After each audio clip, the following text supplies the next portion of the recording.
Hey, good afternoon, everyone. This is Judge Kaplan, and will be addressing the BlockFi matters on for today, including confirmation. We have a somewhat full court, nice to see, and we have parties at least watching remotely. For the benefit of those who are watching remotely, to the extent counsel wants to be heard, they should use the raise hand function. Otherwise, I'll be focusing on those in court. And I won't go through the process of having appearances since we have a filled room, but as you begin to speak, enter your appearance for your respective clients. Let me turn, I have an agenda. Let me turn to Debtors Counsel. Good afternoon. Good afternoon, Your Honor. Francis Petrie of Kirkland on behalf of the debtors. All right. So at the outset, we'd just like to thank on behalf of the whole debtor advisor team and company, we'd like to thank Your Honor and your chamber staff for being so accommodating, especially during what was a holiday weekend. We were filing documents late into the night last night and even filed some this morning. I'm sure you noticed. And as usual, you have been extremely accommodating both today and throughout the course of these cases. I'd also like to highlight the efforts of the BlockFi management team and all the employees of the company who have helped advance these cases and work through some extremely novel issues at every turn to accomplish the resolution that we have before the court today. With their support, we've committed to a path that will maximize recoveries for clients and return crypto to those individuals through the BlockFi platform. We also recognize the important role that the JPLs played in representing the international constituency in these cases in Bermuda. They're actually in the courtroom with us today. And express deep appreciation to the committee for working with us to reach a global resolution. I'm sure committee counsel will be speaking at today's hearing, and like them, we recognize that crypto bankruptcies are not easy cases. With the committee's assistance, we managed to achieve a lot. We're at the finish line now and closer than ever to ending these cases and getting the company out of bankruptcy, which will have people receiving distributions sooner rather than later. So we are happy to be before Your Honor today. At today's hearing, we're seeking approval of the disclosure statement on a final basis. And we also are here with a confirmable plan that solicitation has proven has obtained widespread support by all creditors. All 9 voting classes submitted acceptances in favor of the plan, with each class accepting by over 90% in number and around the same amount in amount. We believe these results speak for themselves. As noted, we filed many documents over the past 72 hours, so I'll highlight the governing ones. We filed our brief in support of confirmation at docket number 1608. The most current plan that we seek approval of is at docket number 1609 and is called the third amended plan with additional technical modifications. And the revised proposed confirmation order is at docket number 1610. We won't be seeking entry of that docketed confirmation order. We have made some changes to that since the hearing, prior to the hearing. So we'll submit one to chambers if and when we receive confirmation today. And as you noted, we did file an agenda at docket number 1611 that shows the status of matters going forward. As you can see on that agenda, we've resolved a number of the formal objections through language in the plan and the confirmation order, and some by stipulation. Of note are some recent developments, particularly that we filed a stipulation with FTX that resolves their objection. That stipulation appears at docket number 1605, though we're not seeking approval of that stipulation today. We will ask Your Honor to enter it before this plan can go effective. The stipulation does a couple of things, but most importantly, it ensures that the FTX debtor's claim is contractually subordinated to all BlockFi account holders in these cases, and their affirmative defenses are waived. So importantly for today, that stipulation resolves FTX's objection to confirmation of the plan. We also worked out agreeable language with 3 Hours Capital in the confirmation order, clarifies their treatment, and builds in a construct surrounding the disputed claims reserve and required notice. The one in the filed confirmation order has since had some tweaks, but we are resolved with 3 Hours Capital. And also of note, for some reason, this is not working. Let me try this again. Alan, I think you're not on mute. Okay, thank you. He is now. So also of note, Your Honor, the Ancora objection, which was focused on last week, was resolved. We added language regarding their entitlement to be a distribution agent to the confirmation order and their entitlement to fees issue has been resolved through mutually agreeable language between us and Cora and the committee. So the resolution of these threshold issues removes yet another barrier that existed in these cases to eliminate very large claims that are against the estate that may have taken priority over client distributions.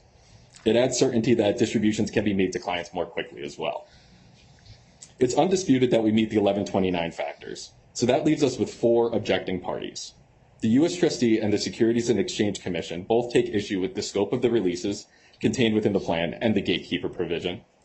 The securities lead action plaintiff, who has appeared in this court before, raises a couple of points that we plan to address later.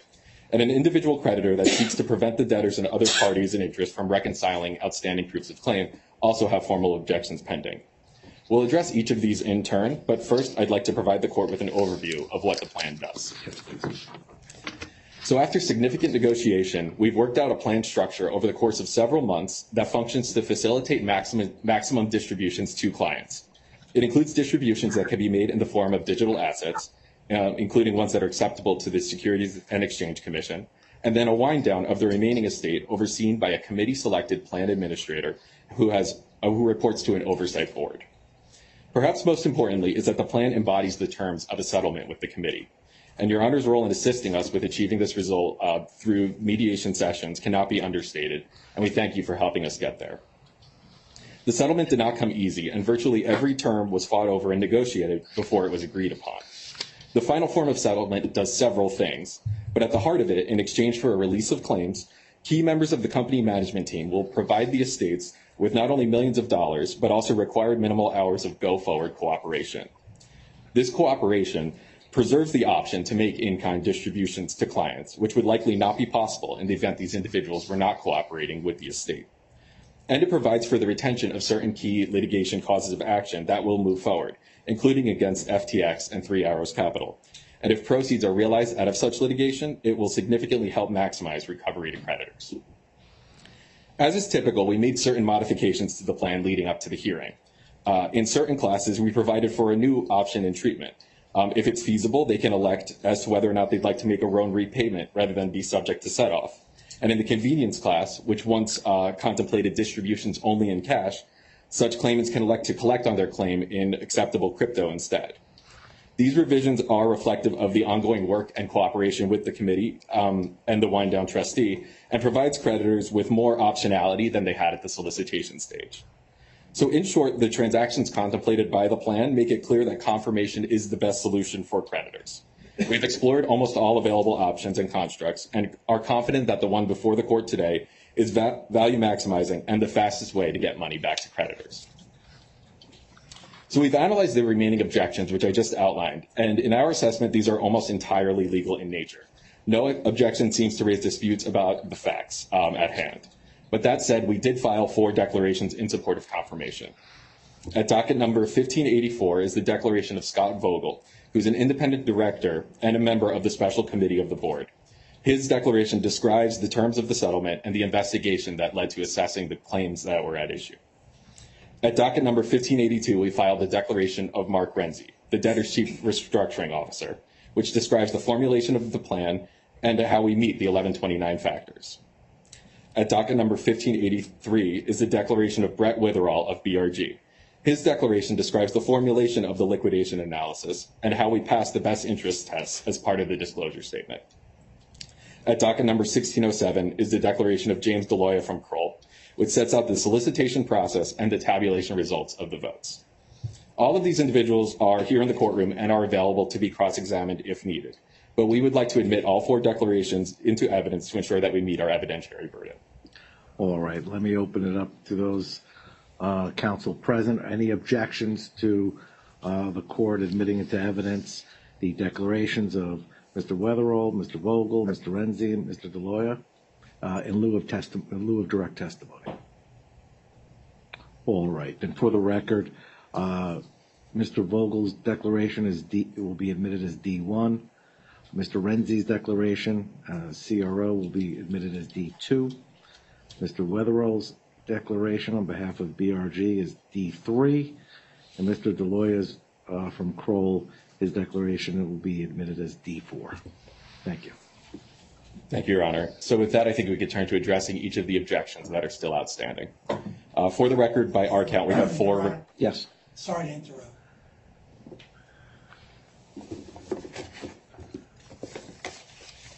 I do have a few questions for a couple of the declarants. And I think in terms of, I'm sorry, Your Honor, Michael Etkin, Lowenstein Sandler, on behalf of Cameron Wyatt, the proposed lead plaintiff in the securities litigation. I think in terms of appropriate order, but that's up to Your Honor. If there's any cross, that should probably take place before merits arguments on the objection. Again, I leave that to Your Honor, but I just raised that. And specifically, Mr. Atkin, you wish to cross-examine which? It's not lengthy cross-examination, Your Honor. Mr. Renzi, the declarant from Kroll, and I forget. We had two. We had four declarations. Not Mr. Witherall. Scott Vogel. Mr. Vogel, yes. Mr. Vogel, the independent director. Yes. All right. So Mr. Vogel and Mr. Renzi? And the declarant, Mr. DeLoya? Any objections? I'm not sure what the questions will be. I think there likely will be objection to the questions, but I have no objection to the concept of cross-examination. All right. I think it's better that we get the testimony aspects and the factual predicate done first before argument. Mickey, who do you want to? D3. So why don't, do you have a preference? No particular preference for it. Then let's start with Mr. DeLoya, representative of Kroll Restructuring.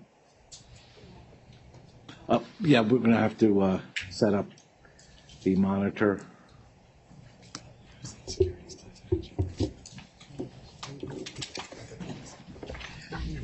Yep, you'll be going there. Okay. We're just setting up the monitor. I'm sorry.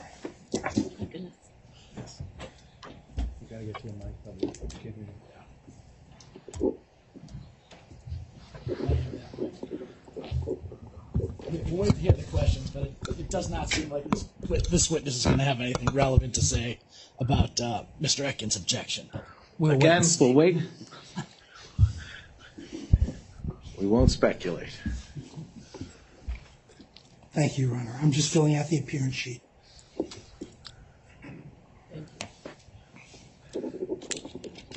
Be about 2 minutes.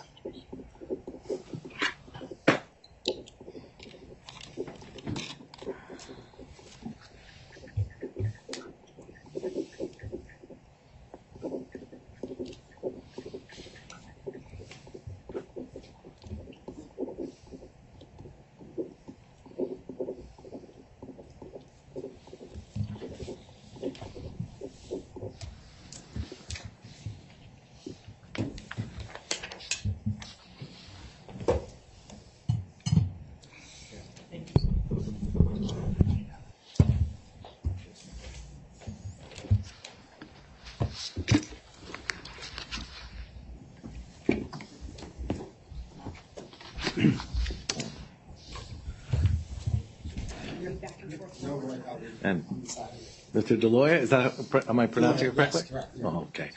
Would you please raise your right hand? Do you swear or affirm to tell the truth, the whole truth, and nothing but the truth under penalty of perjury? I do. All right, we'll wait.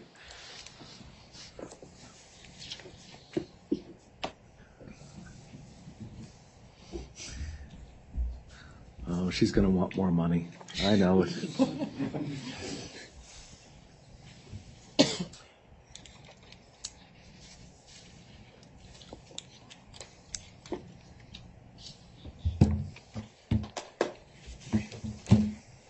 You can adjust it Okay. if needed. Thank you, Ms. Earl. All right. Would you state your name and business address for the record? James DeLoya. The business address is 55 East 52nd Street, New York, New York. And the court has accepted into the record your declaration as Debtor's Exhibit D4. Mr. Etkin? Thank you, Your Honor. This will be extremely brief, Mr. Deloya. Great. Thank you. Mr. Deloya, do you know how many claimants were sent ballots in connection with Class 3, all the classes in Class 3? Off the top of my head, I wouldn't have the exact figure on me. I would have to go back to the affidavit of service. Would it be in excess of 100,000, do you believe? To be honest, I would not know off the top of my head. Okay. Your declaration has as an exhibit a lengthy list of excluded ballots. Yes. Do you know how many excluded ballots there were? The exact amount? No. That's why it's on whatever on the declaration, though, is accurate. With respect to the excluded ballots, did you note at all how many, or if any, contained check marks on the opt-out box with respect to the ballot? We do keep note of which ones do have check marks on the opt-out, and that is included in the opt-out figures. So that would be a manifestation of those particular claimants that they were looking to opt out of the third-party releases. Is that correct? That's correct. And with respect to those excluded ballots, how were those? I understand that the votes were not counted. How were those opt-out elections dealt with? Again, as noted in my declaration, we don't talk to the validity. We just count how many actually elect the opt-outs. So if the ballots were excluded, ultimately were the opt-outs set forth in the ballots also excluded? Yeah, I would object. That seems to call for a legal conclusion. Excluded for what? You can ask him whether he knows. Can you answer that question? No, I cannot. Again, we don't talk to the validity of the opt-outs themselves. We just note that they're made. Right. My question is not the validity of the opt-out. My question is whether they were counted or not counted if the opt-out was contained in an excluded ballot. Are you asking whether they were included in the number of creditors who opted out? That's correct, Your Honor. Yeah, they are included. So of the 10,000 plus that's been reflected in the debtor's brief, that includes opt-outs from excluded ballots? I believe so, yes. I would have to double check. But some of them are duplicative. If they are duplicative, we would not double count opt-outs. Okay. I have no further questions, Your Honor. All right, thank you. Any redirect? No, Your Honor. Thank you. Mr. Deloya, thank you for your time. Thank you. And why don't we hear from Mr. Vogel?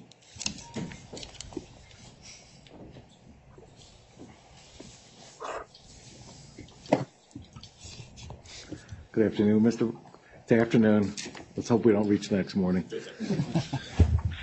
Please raise your right hand. Do you swear or affirm to tell the truth, the whole truth, and nothing but the truth under penalty of perjury? Thank you. Please have a seat and give us your name and a business address. Scott Vogel, 885 Park Avenue, New York, New York. All right, Mr. Vogel, your declaration has been admitted into evidence as D1. Mr. Etkin, do you cross-examine? Thank you, Your Honor. Thank you, Mr. Vogel. And my questions are going to essentially relate to the declaration that was admitted into evidence. Do you have the declaration in front of you? I do not.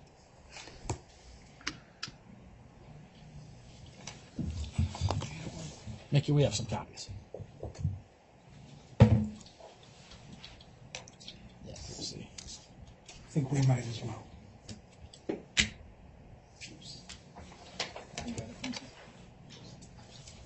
Thanks, Alan. Absolutely.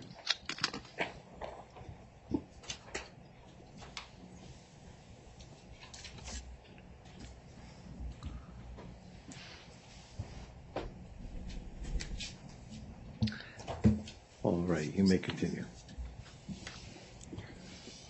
Thank you, Your Honor. Mr. Vogel, with respect to paragraph 4 of your declaration, you talk about the independent investigation with respect to potential estate claims and causes of action against the debtor's insiders? You see that? I do. In the context of that investigation, did you look at any claims with respect to violations of the federal securities laws against any of these insiders? We looked at claims that the debtor would have against these various parties. So you didn't look at any of the claims asserted by anyone else against these individuals, is that right? I would object. To the extent it's not in the materials, that would be privileged information. Overruled. We looked at debtor claims. We didn't look at what claims another individual would have against the various parties. I see. So you didn't look at the complaints and the pending securities class actions at the time? We were aware of those filings, but we focused on what the debtor would have, what claims the debtor would have. So the settlement that was ultimately reached that you discuss in your declaration did not include any settlement of non-debtor claims? Yeah, I object, Your Honor. That calls for a legal conclusion. Sustained. Well, the witness already testified that they only looked at debtor claims, Your Honor. I'm asking whether the ultimate settlement was intended to include or address any non-debtor Well, claims. phrase it that way then. Can you repeat the question? Sure. You just testified that you looked at claims that the debtor would have in the context of your investigation. And ultimately, a settlement was reached, the committee settlement, which you discuss in your declaration. Is that right? That's correct. And with respect to that settlement, is that settlement intended to address any non-debtor claims or claims that exist other than the debtors against these same insiders? Well, Your Honor, I would object. Asking him the intent of the settlement, asking him to identify the intent of many other people separate and apart from himself, and it requires him to interpret the settlement agreement, which would be a legal conclusion. He spends a lot of time interpreting the settlement agreement in this declaration, Your Honor. I'm not asking for an interpretation. I'm asking whether certain claims were included or not included. Well, you can testify as to your understanding. You're limited to your understanding. so my understanding is that it was a global settlement. Various parties would be providing releases. Some of the release parties would provide releases to the company, and the company would provide releases to them, as well as to other parties that chose that participated in the global release. So, in terms of that settlement, only the debtor is providing releases. Is that correct? Yeah, Your Honor, I object. This again calls for a legal conclusion. I'll overrule. The question asks you of your understanding of the settlement and whether or not there are releases being offered apart by other parties other than the debtor, correct? Yes. Well, it's also vague as to which settlement he's talking about. Well, I assume we're talking about the settlement referenced in his declaration. But, Your Honor, his declaration references two settlements. There's settlements that were reached between the special committee and the individuals, and then there's a global settlement that's embodied in the plan. That was also with the creditors committee. Well, then I'll ask you to refine your, thank you, counsel. I'll ask you to refine your question. It's the committee settlement that's embodied in the plan that I'm referring to, Mr. Vogel. So we the debtor, were focused on on releases that the debtor was providing to various release parties. As part of the global settlement, there was an understanding that maybe others would be participating in that as part of this global settlement. When you talk about the global settlement, are you referring to something other than the committee settlement that's described in your declaration? I would be talking about the plan. Let me try it again. Is the global settlement something different than the committee settlement that's referenced and discussed in your declaration? I'm talking about there are, as counsel just suggested, there are two plans. There are two settlements. The settlement that the debtors have with the various release parties, and then other people could choose to participate in a global release of the debtors as well. What other people? The creditors. But in terms of the committee settlement, that involves solely releases by the debtors to the other settlement parties, the insiders that are referenced in the plan and the committee settlement. Is that right? Yeah, Your Honor, I object. That calls for a legal conclusion about what the global settlement in the plan provides for.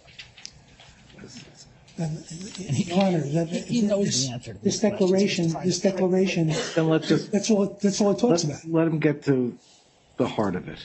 Overruled. To the extent you're able to answer the question, you want to repeat it for him? I'll try. With respect to the committee settlement that you reference in your declaration, No. involving certain named insiders of the debtor. The debtor is the only party providing a release in connection with that settlement. Is that right? I believe that's correct. Sorry it took so long to get there, Your Honor. That's fine.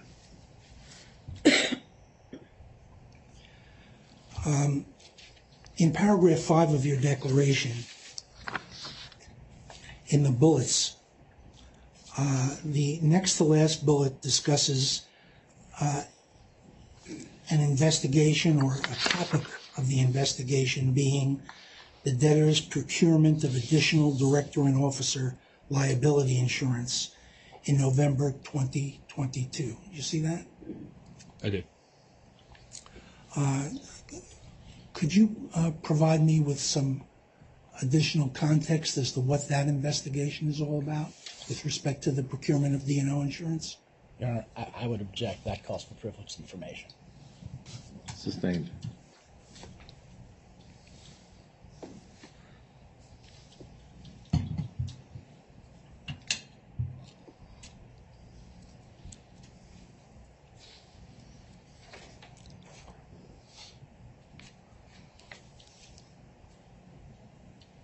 With respect to paragraph 10 of your declaration,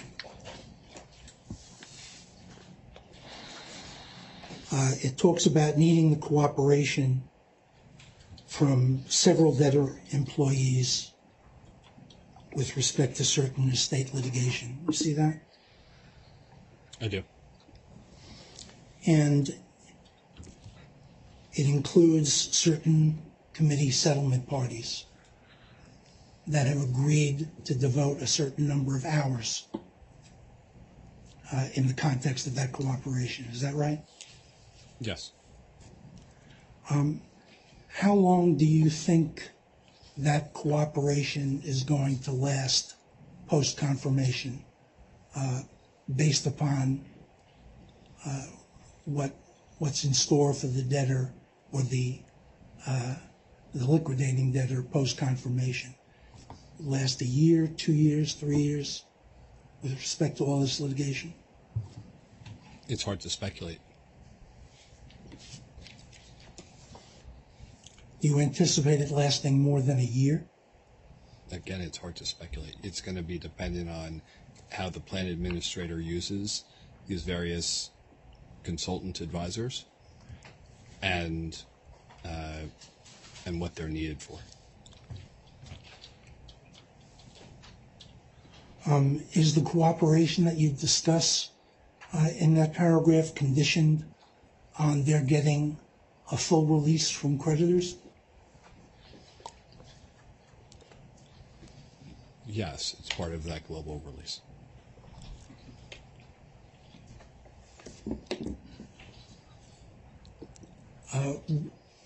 Would that include those creditors who chose to opt out of the release?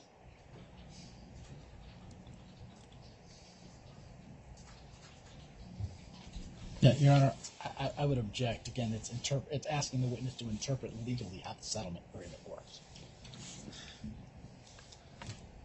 I agree, sustained. Rephrase it. I'll try, Your Honor.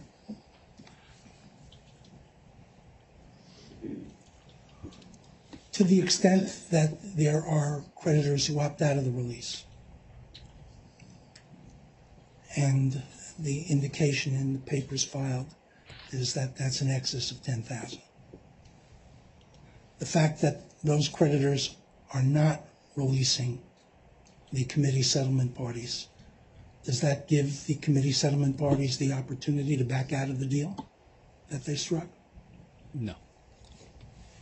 So even if there were 100,000 opt-outs and they faced claims from 100,000 creditors, they would still be obligated to fulfill their cooperation obligations under the terms of the committee settlement. Well, I believe Is that right? Maybe it depends on what those numbers look like in the scheme of the voting classes, but I think only 10,000 or so, as you noted, chose to opt out. But it basically doesn't matter how many did or didn't opt out. They'd still be bound by the terms of the settlement. Is that right? I mean, Your Honor, again, you're asking the witness legally. Sustained. Legal conclusion.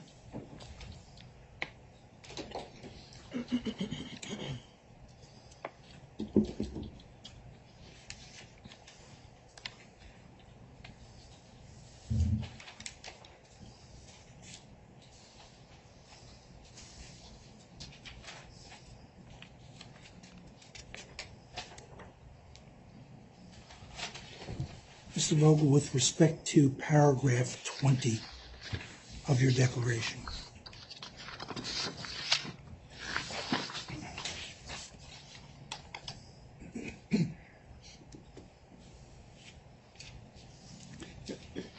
it mentions the gatekeeper, what's been called the gatekeeper provision. That's part of the settlement and the subject of some objections that are pending.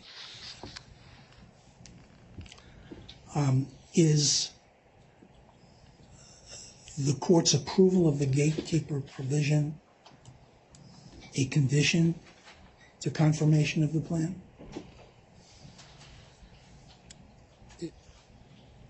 Yes, it's part of this overall settlement package.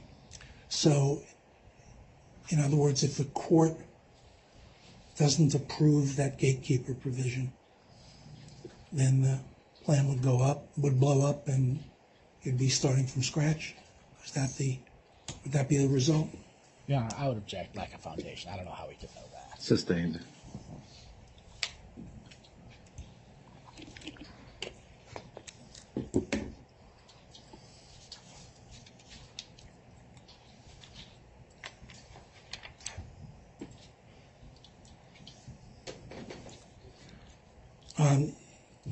In the context of the committee settlement that you discussed in your declaration, is it your understanding that the individual committee settlement parties who are providing cooperation under the committee settlement preserve all of their rights to any existing directors and officers liability insurance? That's correct. Do you know how much directors and officers liability insurance coverage exists? Not offhand.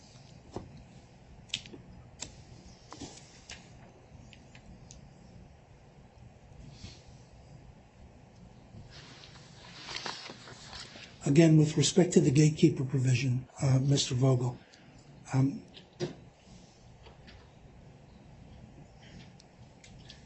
Is it your understanding that that provision would apply even if a creditor opted out of the third-party release? Your Honor, I object. This is again calls for legal conclusions interpreting the plan. I'll overrule that. Can you repeat the question?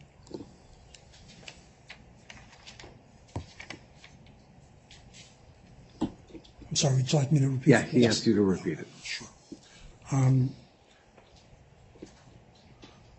With respect to the gatekeeper provision, is it your understanding of the committee settlement and the plan that even if a creditor opted out of the third-party release, they would still be subject to the gatekeeper provision Yes. under the plan? So in other words, it's not enough to just opt out. There are other hurdles a creditor would have to overcome in the context of the plan and the gatekeeper provision in order to assert their claims against the individual. That's how it's drafted.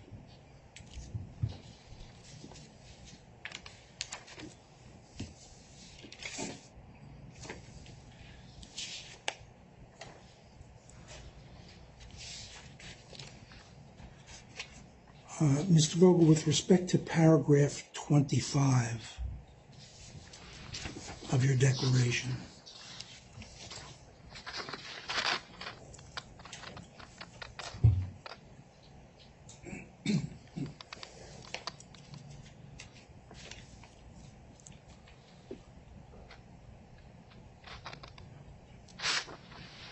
is it your understanding that the gatekeeper provision is not severable for purposes of the plan? Correct. Do you know whether the plan provides for the potential for severing a provision that the court ultimately believes or determines is inappropriate? I'm not sure I recall whether or not there's a broader provision, but certainly not in the context of this gatekeeper provision.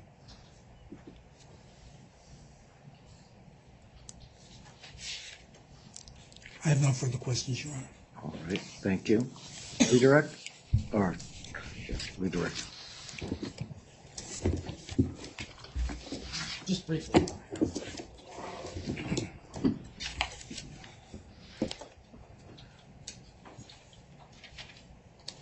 For the record, Mike Slade for the debtors. Mr. Vogel, just a few clarifying questions. You testified in response to Mr. Etkin's question that the gatekeeper provision and the opt-outs are parts of the global settlement, right? Correct. And the third-party releases are parts of the same settlement, right?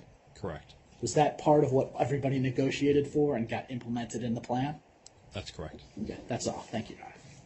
All right. No further cross? Mr. Director? Just some further clarification, Your Honor. One question. When Mr. Slade refers to the global settlement, is he referring to a different settlement than the committee settlement that's set forth in your declaration? Yeah, I object. I'm not sure how he could know the answer to that question. Well, overruled, he can give your understanding. There is a committee settlement, and as part of the plan of reorganization, there is a global settlement. I think that answers the question, Your Honor. Thank you. Thank you. Thank you for your time. You may step down. Thanks.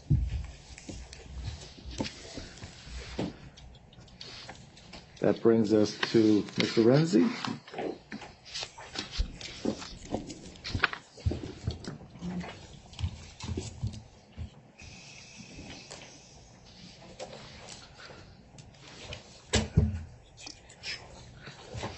Good afternoon, Mr. Renzi. Good afternoon, Your Honor. If you would be so kind, please raise your right hand. Do you swear or affirm to tell the truth, the whole truth, and nothing but the truth under penalty of perjury? Yes, I do. Please have a seat. Provide us with your name and business address. Mark Renzi, 99 High Street, Boston, Mass.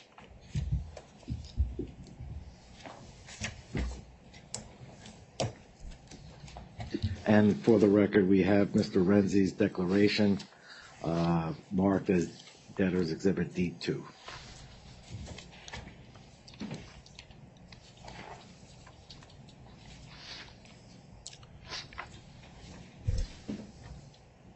Good afternoon, Mr. Renzi. Good afternoon. I just have a few questions again, focusing on your declaration. Should I have a copy? Yeah, that's probably a good idea. Thank you.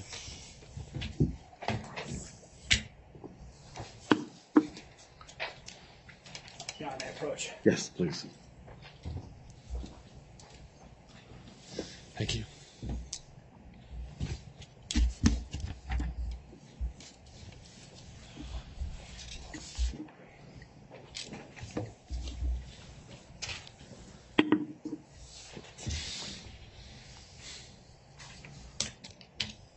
Good. Getting his good side? Go ahead.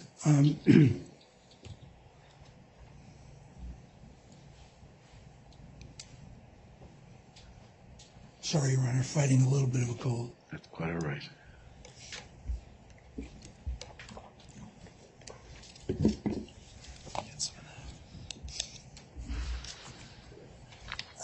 Mr. Renzi, in the context of the disclosures set forth in the disclosure statement, were you involved in the process of providing information or input? Yes. And in that context, was there ever any discussion of providing specific information about the pending class action litigation and what the claims were and what was asserted and who the potential defendants were? Yeah, objection, lack of foundation. Sustained. Let me see if I can fix that. Mr. Renzi, the debtor was aware of the pendency of the securities class actions early on in the case. Yes. In fact, early on in the case, an adversary proceeding was commenced to enjoin the continued prosecution of the securities litigation against the non-debtor defendants in that case. Is that right? Yes. So, in that context, you became aware of the pendency of those class action complaints in Massachusetts and New Jersey.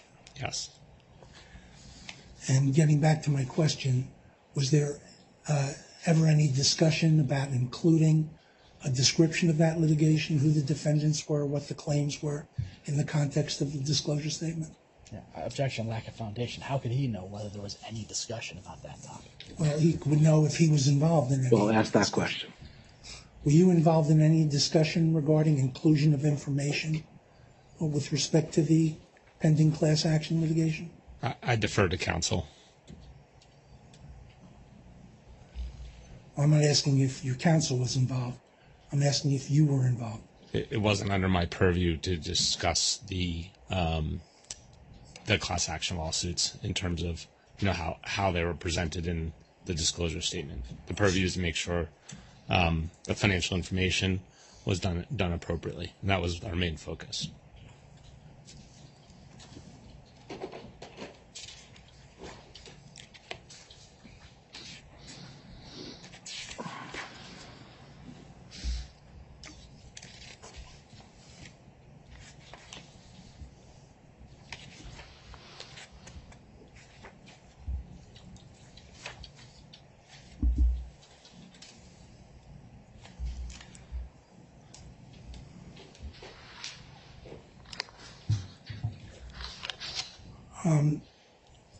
With respect to paragraph 35 of your declaration,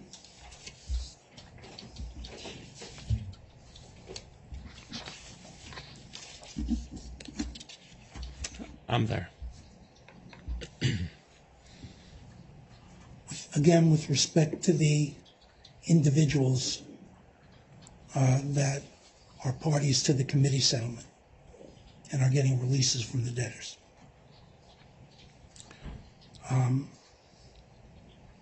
And again, aside from the cooperation and what value that might be,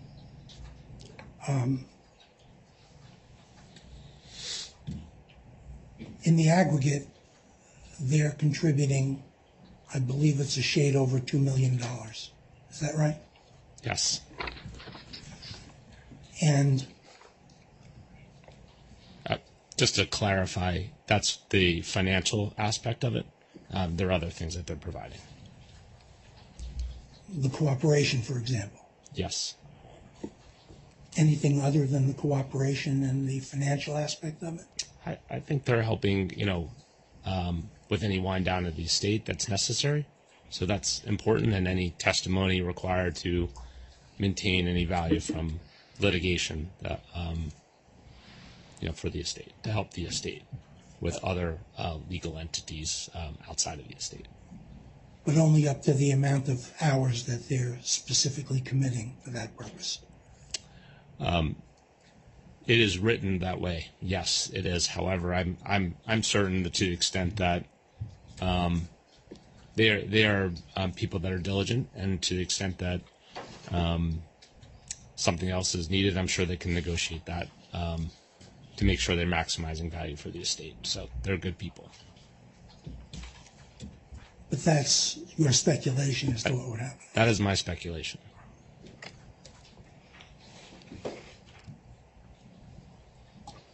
You heard me ask Mr. Vogel how long he anticipates that cooperation and the scope of the cooperation that you just testified to.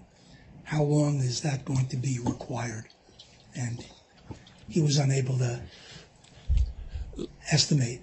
Do you have an idea? Would it be more than a year? Is it anticipated to be more than a year? Sure. I've read Mr. Vogel's declaration. BRG as an institution is involved in a number of crypto cases. They're complex, as you know, sir. I think it's more than 6 months, and hopefully it can be resolved within a year. So if you want me to put, parameters, that's my best guess. It could take longer, though.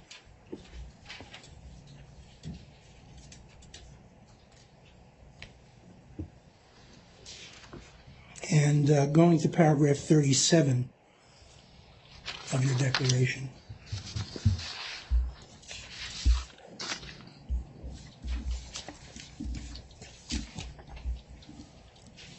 You specifically state, and Mr. Vogel and I had a little bit of a discussion on it.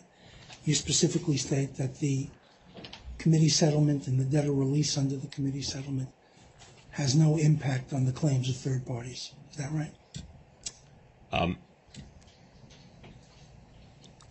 Yes, I defer to Mr. Vogel on this aspect, but that's right.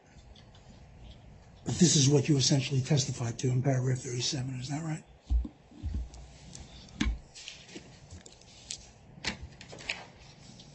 Yes.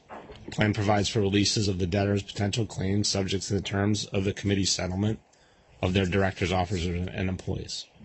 Yes, that's what it says. The debtor release is a vital component of the plan, and it is a sound exercise of the debtor's business judgment and should be approved.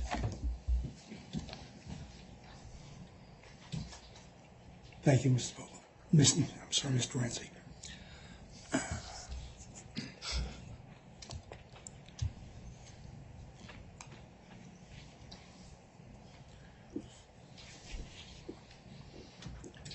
In paragraph 44 of your declaration,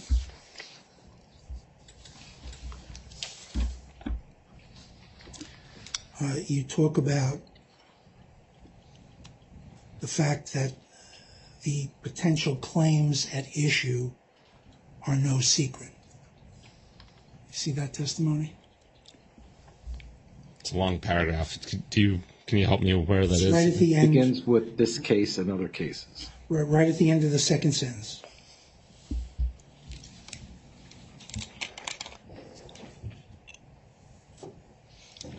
I have this case and other cases in the cryptocurrency sector more generally have received tremendous publicity, and the potential claims at issue are no secret. When you made that statement, were you in any way referencing the claim set forth in the class action litigation that's pending? Yes.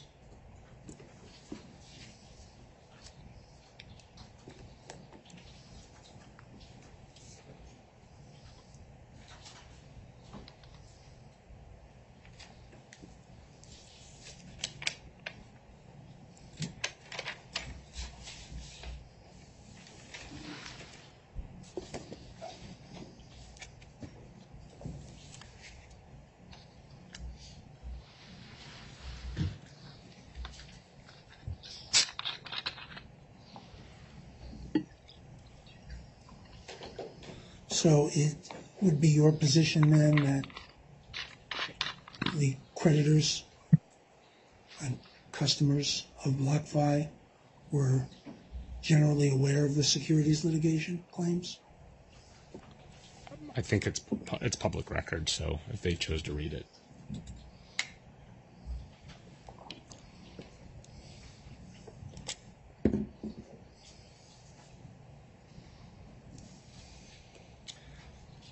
Moving on to paragraph 49.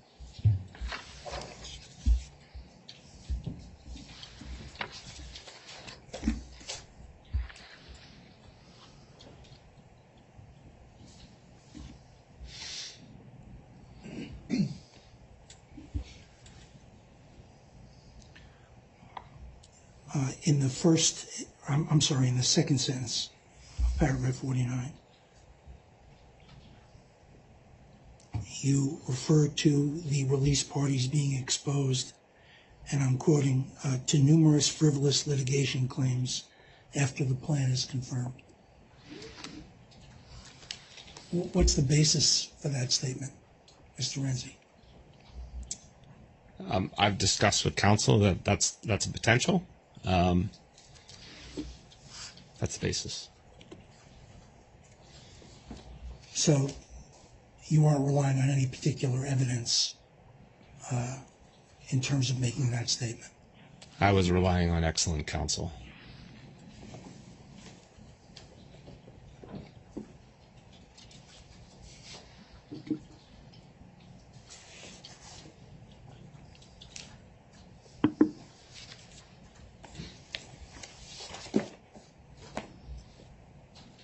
But based upon your response just now, the idea of numerous frivolous litigation claims is conjecture and hypothetical. Is that right? Look, I'm not a lawyer, but I do rely on counsel when we're doing analyses and when pulling together a declaration. So I trust our counsel.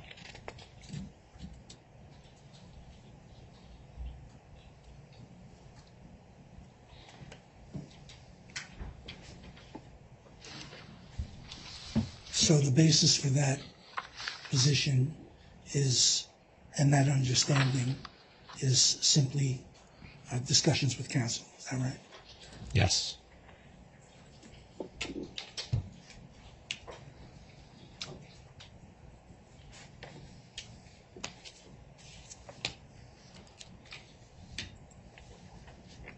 I have no further questions, Your Honor. Thank you, Mr. Etkin.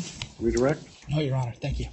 All right, Mr. Renzi, thank you for your time. You may step down. Thank you, Your Honor. Thank you, Mr. Etkin. I believe that completes the witnesses.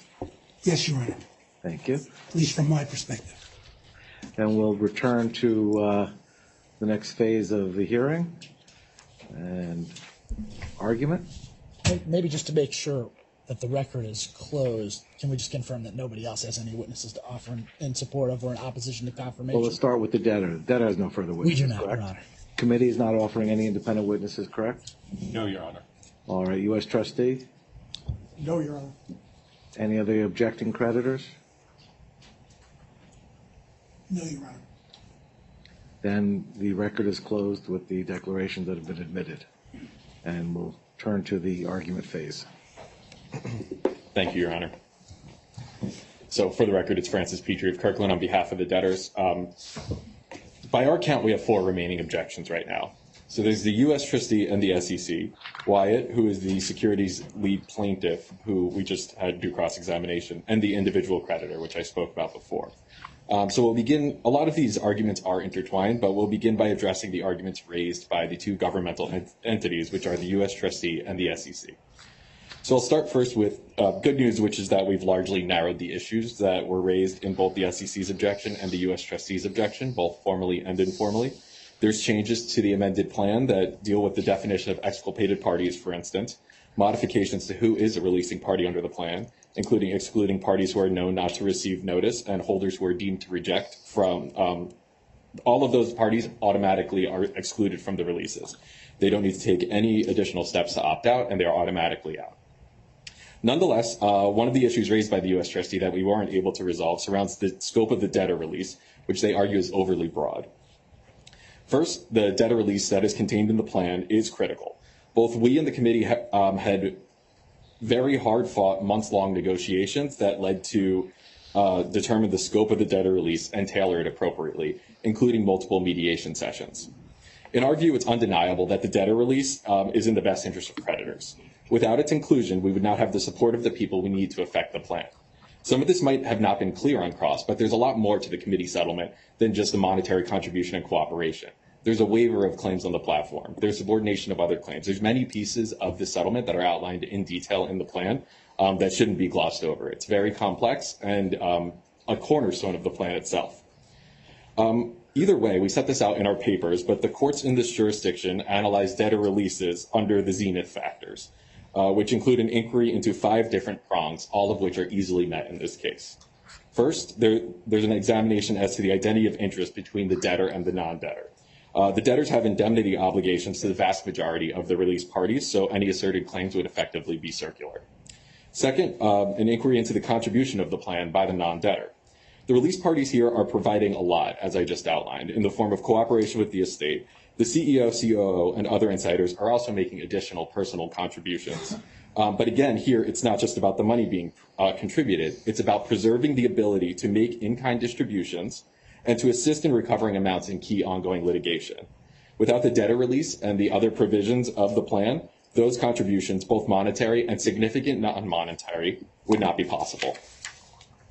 Third prong looks at the necessity of the release to the plan. The debtor release is essential to the success of the plan. Absent this release, it's highly unlikely that the released parties would have agreed to support, and highly unlikely that would have been able to formulate a plan at all. Fourth looks at the overwhelming acceptance of the plan and release by creditors. We have that here. We have all of these individuals who voted in favor across classes. We had over 90% of voting creditors vote in favor of the plan, which includes the release, and we should not second guess their judgment.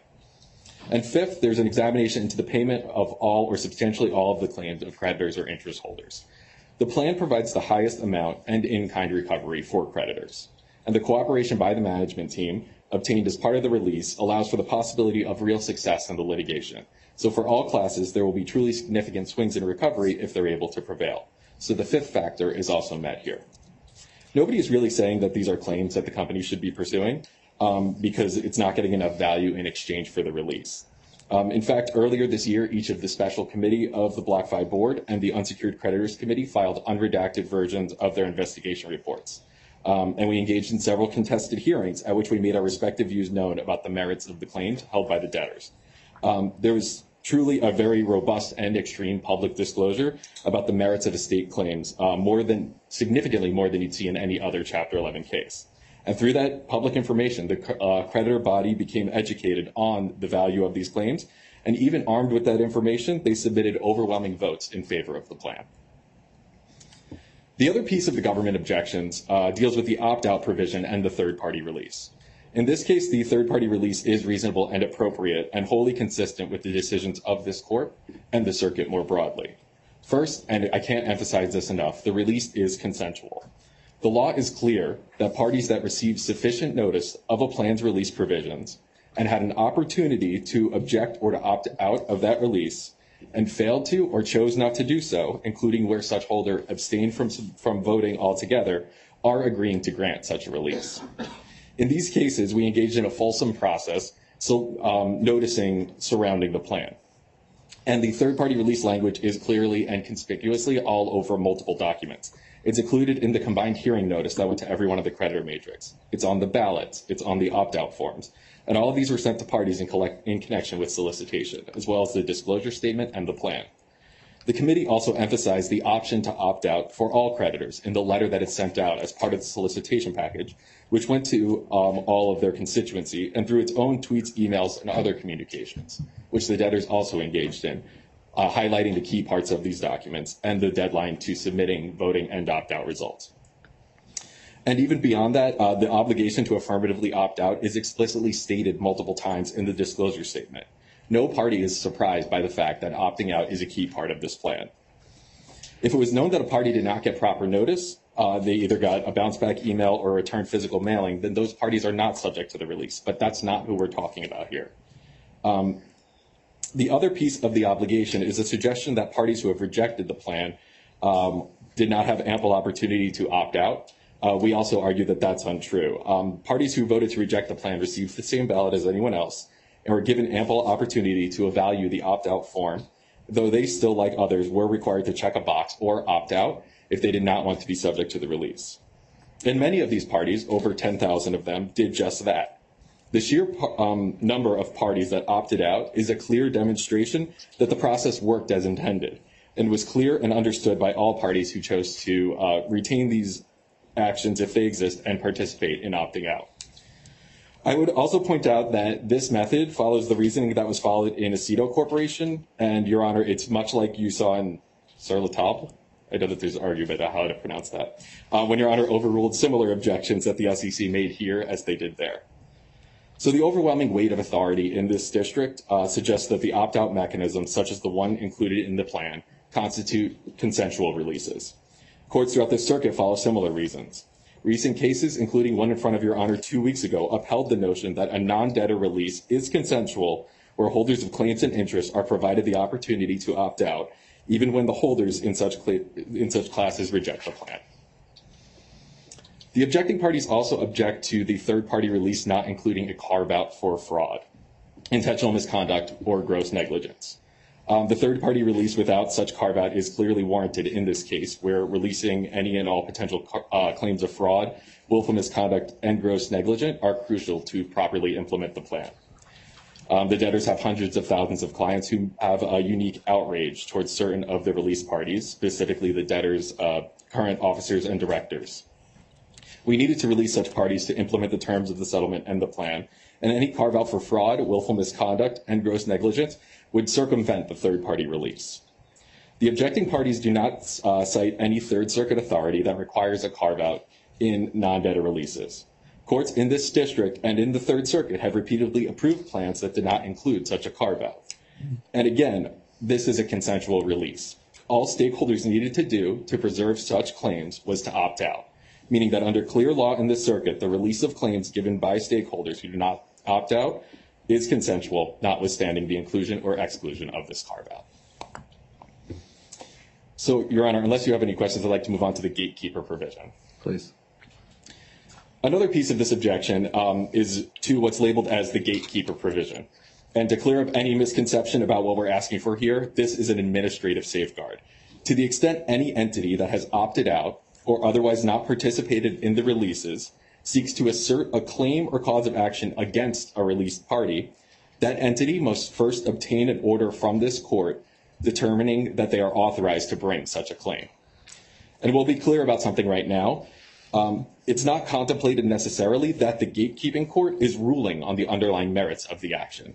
The court is making an inquiry into whether or not there's an ability to bring the action or whether it has been addressed already as part of the plan or confirmation order. So what we're asking for here is for this court to make an initial threshold inquiry and engage in the construction of the terms of the plan and to interpret those terms in conjunction with the confirmation order. Clearly, this court is the best forum to accurately construe the language of its own plan and confirmation order, especially here where there's a bargain for benefit and complex history. Settling parties provided financial and other contributions to obtain the releases that are contained in the plan. And this court has jurisdiction to implement this mechanism, notwithstanding what some of the objectors say. Though true that bankruptcy courts are of limited authority, this is certainly within that authority. All we're asking for the court to do, as I stated, was to figure out whether a claim is barred or not by the terms of the plan, which this court is otherwise very familiar with. This court can unquestionably decide that. And if there is a real direct claim against the released parties, then the claim will have to be later defended on the merits. But what we and the settling parties anticipated was that there will be many frivolous claims that parties will bring here. As we stated, over 10,000 creditors have opted out. So in this case, there are a lot of lawsuits that will likely have to be sorted through that may be asserted against a wind-down debtor with limited resources. That is a huge concern. So I'll note that this mechanism isn't in every plan, that's true, but it has been approved in various instances in many courts in different circuits. It stems from the Barton Doctrine, which we've also seen in the Madoff and General Motors cases, and the Fifth Circuit in Highland Capital engaged heavily with the topic and ultimately upheld confirmation of a plan that found that this provision helps screen and prevent bad faith litigation against parties, including directors and officers. One of the SEC's issues with this provision surrounds burdens. They argue that the burden falls inappropriately upon creditors to bring this cause of action or come before this court. Even if that's taken as true, those creditors accepted that burden by overwhelmingly voting in favor of the plan, which contained a description of this mechanism. And the solicitation version of the plan in DS did not amend this version. That is what went out to creditors and what they voted to accept. But on this topic of burdens, odds are that if there was an issue about the release of claims, those issues would likely be in front of this court anyway. The plaintiffs would likely be brought here by defendants who would then seek this court to interpret the terms of the order and enforce the plan against them. So I argue that what this mechanism does then is to preserve wind-down debtor resources that otherwise would be wasted defending frivolous actions that are going to be improperly brought. And likewise, this structure benefits everybody. Individual claimants may have no idea whether their claims are released or enjoined by the plan.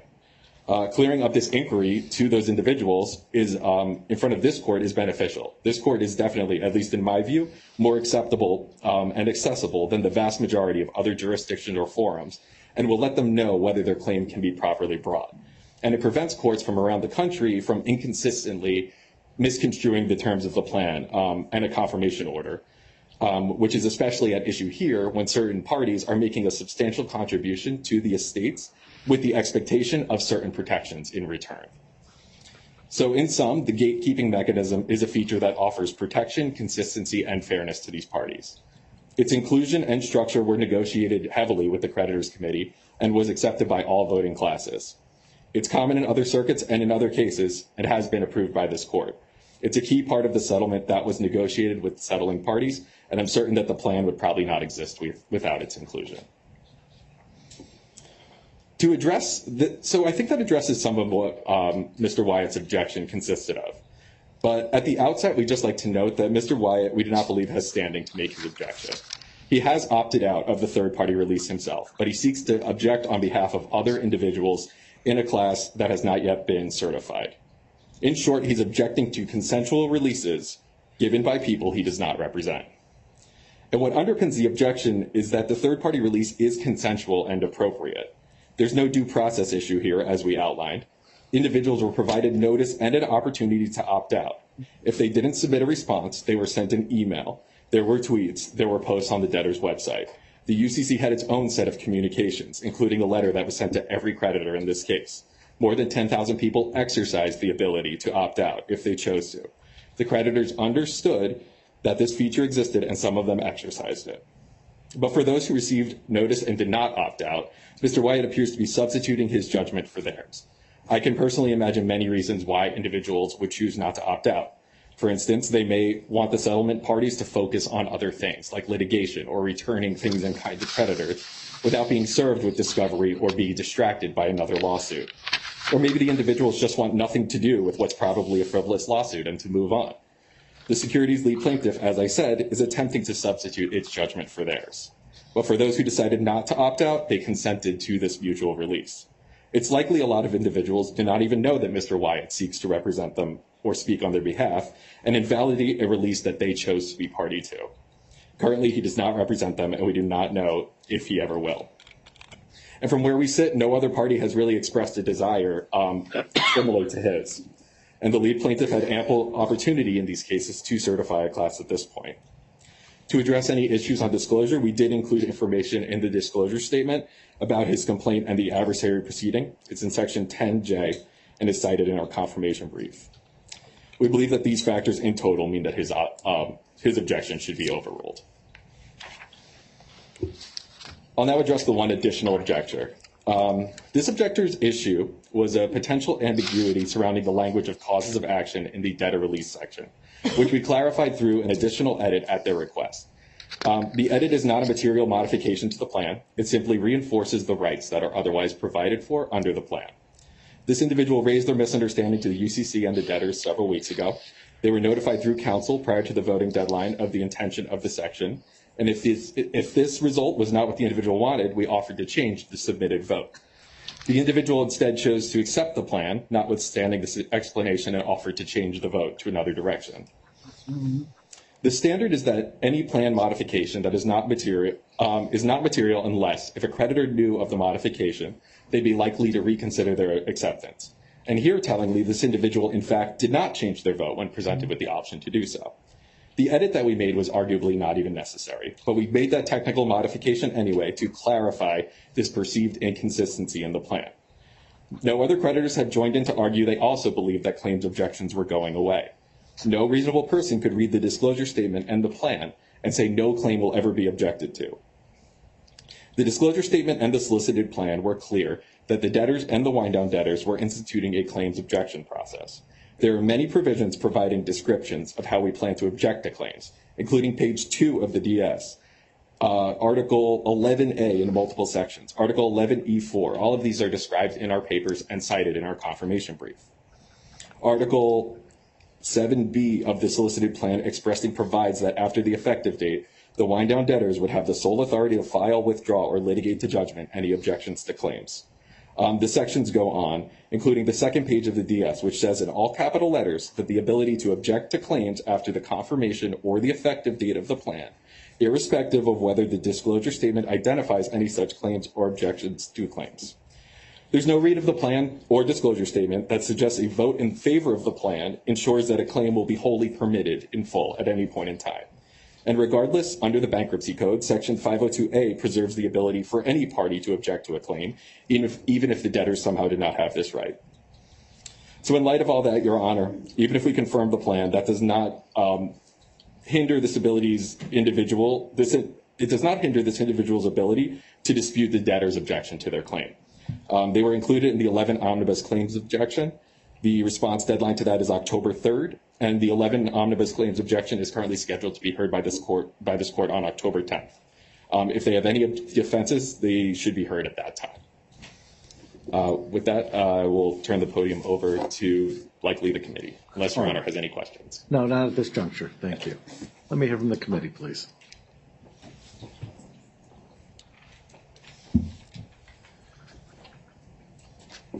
Good afternoon, Your Honor. Kenneth Allett of Brown Rudnick for the official committee. Your Honor, we join in the debtor's request that the objections be overruled. As Your Honor is well aware, the committee settlement was extremely hard-fought in this case. And one of the things we're proud of in this case is that every creditor got a huge amount of disclosure.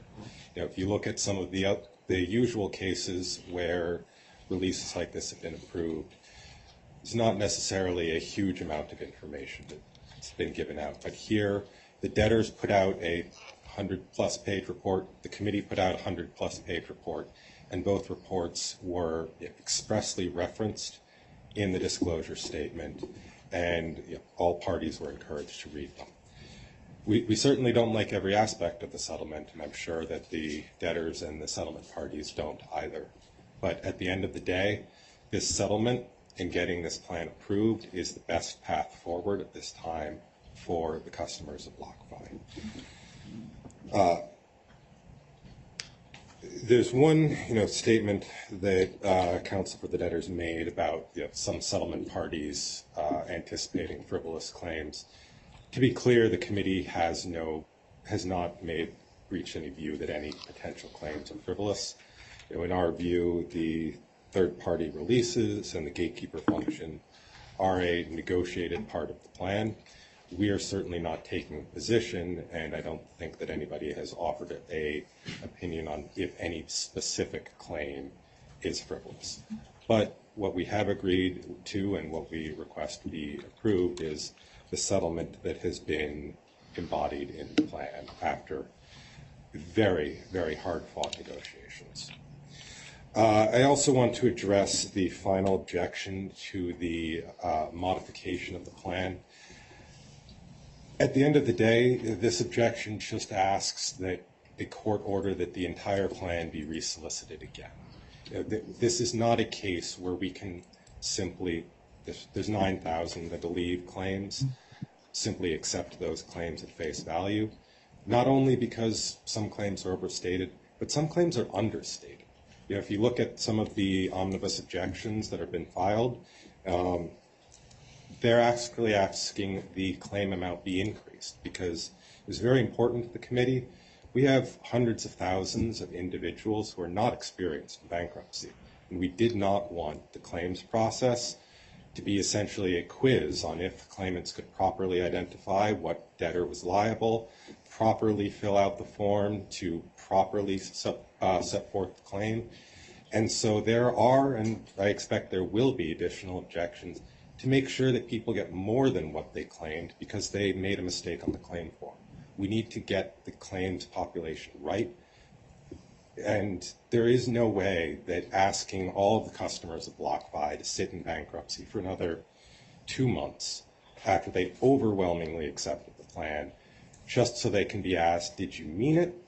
Because one of the objections that was received was from 3 Arrows Capital that wanted to make very sure that they were deemed to have opted out. They've asserted hundreds of millions of dollars of claims. If any reasonable party thought that the plan released the ability to object to claims, 3 Arrows would have been beating down the doors of the debtors demanding to be included in the opt-out release, not demanding to be taken out of it. So, with that, Your Honor, we'd urge that the court overrule the objections and confirm the plan. All right, thank you, Mr. Olet. Let me turn to I want to hear all objections and then any responses. Let me turn to the governmental objectors. Mr. Maz, I'll let you want to catch your breath? Why don't we hear from, we'll hear from the U.S. trustee first. Thank you, Your Honor. Thank you. Thank you, Your Honor, and good afternoon. Jeff Sponder on behalf of the United States trustee. As you know, Your Honor, the U.S. trustee filed an objection to the third amended joint plan at docket number 1476 on the basis that the exculpation clause is impermissibly broad, the debtor releases are overbroad, the opt-out clause is insufficient, the non-debtor third-party releases are not fair and necessary to the reorganization, the injunction provisions are impermissible, the plan is not a settlement subject to approval under 9019, and the gatekeeping provision should be removed. In addition, the U.S. trustee objected to certain of the wind-down provisions in the plan. As counsel mentioned, as a result of discussions between the U.S. trustee and the debtors filed last night a third amended joint plan with additional technical modifications at docket number 1609. The third amended joint plan now includes modifications agreed upon between the debtors and the United States trustee that include modification to Article 1, Section 121 as to the definition of exculpated parties, that it includes only specific estate fiduciaries, removing Article 4D12 from the plan, which provided an indemnification and limitation of liability to the plan administrator. It modifies Article 2G and Article 12C, which concerns statutory fees, and provides that the debtors and the wind-down debtors are jointly and severally liable. And it modifies Article 1, Section 191, which is the definition of releasing parties, to set forth that no holder of a claim or interest that is deemed to reject the plan shall be a releasing party. Your Honor, I realize that we've filed similar objections in various cases over the years, which have been overruled by Your Honor. In fact, one such case was decided just a few weeks ago. With that knowledge and understanding, the United States trustee intends to rest on his objection, filed again at docket 1476, but would still like to address some of the remaining issues, including certain of the releases, the injunction and gatekeeping provisions, and the plan as a settlement under Rule 9019. First, Your Honor, this plan provides for third-party releases, as we all know, for the benefit of the released parties. The non-debtor third-party releases are referred to as consensual, but the definition of a releasing party includes all holders of claims that vote to accept the plan and who do not affirmatively opt out of the releases provided by the plan, all holders of claims that are deemed to accept the plan and who do not affirmatively opt out of the releases provided by the plan, all holders of claims who abstain from voting on the plan and who do not affirmatively opt out of the releases provided by the plan, and all holders of claims who vote to reject the plan and who do not affirmatively opt out of the releases provided by the plan. It is unclear, Your Honor, if holders of claims or interests whose ballots are returned to the debtors marked undeliverable are releasing parties. Creditors who are deemed to reject the plan and whose ballots are returned undeliverable should not be deemed to have consented to the third-party releases. With that said, Your Honor, I believe counsel argued and agreed today that during argument today that those are outside of the definition of releasing parties. Your Honor, likewise, the U.S. trustee submits that those parties who vote to reject the plan and who do not affirmatively opt out of the releases provided by the plan are not agreeing to consensual third-party releases, and thus including them in the definition of releasing party is contrary to applicable case law, including the standards set forth in Washington Mutual and other cases that we cited in our objection. The U.S. trustee submits that those creditors who rejected the plan but did not affirmatively opt out of the releases did not provide affirmative consent. To the contrary, Your Honor, those parties that rejected the plan, in all likelihood, believe that with their rejection, they were in fact rejecting the releases as well as with the, no need to check the opt-out box. Marking the rejection box should establish a complete rejection of the plan, including the releases. Accordingly, Your Honor, the U.S. trustee submits that those holders of claims who rejected the plan but who did not affirmatively opt out of the releases should be deleted from the definition of releasing parties. Second, Your Honor, through the plan, the debtors request an injunction precluding and permanently enjoining all persons or entities from interfering with the use and distribution of the debtor's assets in the manner contemplated by the plan, and those that have been fully satisfied under the plan are permanently enjoined from any set-off or relief except for payments or distributions contemplated under the plan. Section 1141D3 does not grant a liquidating debtor a discharge, which is the situation we have here.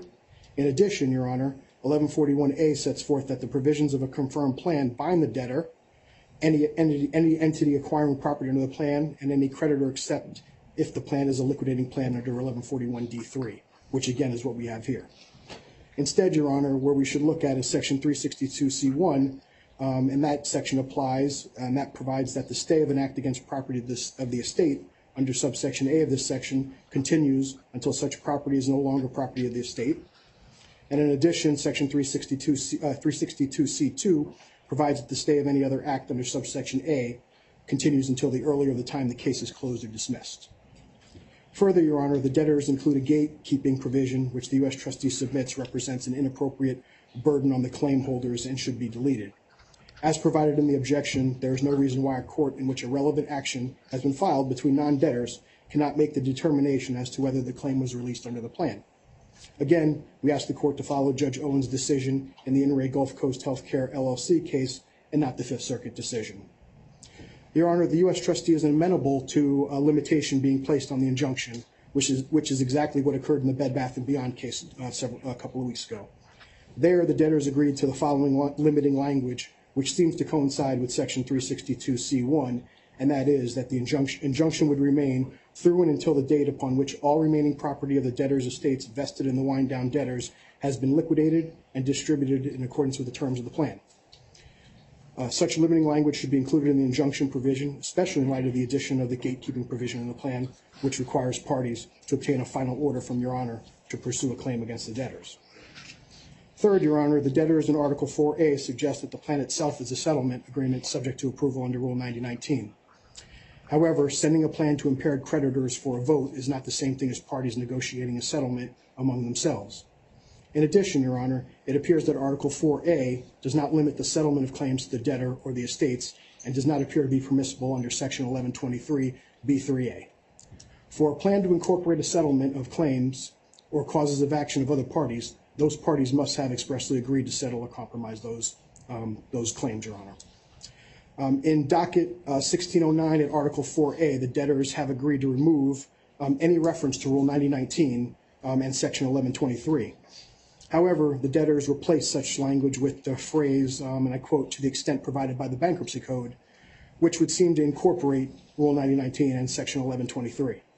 In addition, Your Honor, the paragraph provides that the plan is deemed a motion to approve the settlement of all claims and controversies, which again would seem to suggest that it's a 9019 motion.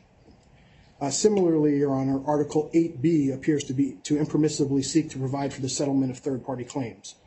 The releases described in Article 8B are not part of any agreement between the debtors and all parties affected by the plan. Also, Articles 3C, 3A to E, and 4A to C purport to treat the distributive provisions of the plan as if they were part of a settlement. The debtors have not provided any justification for such additional relief.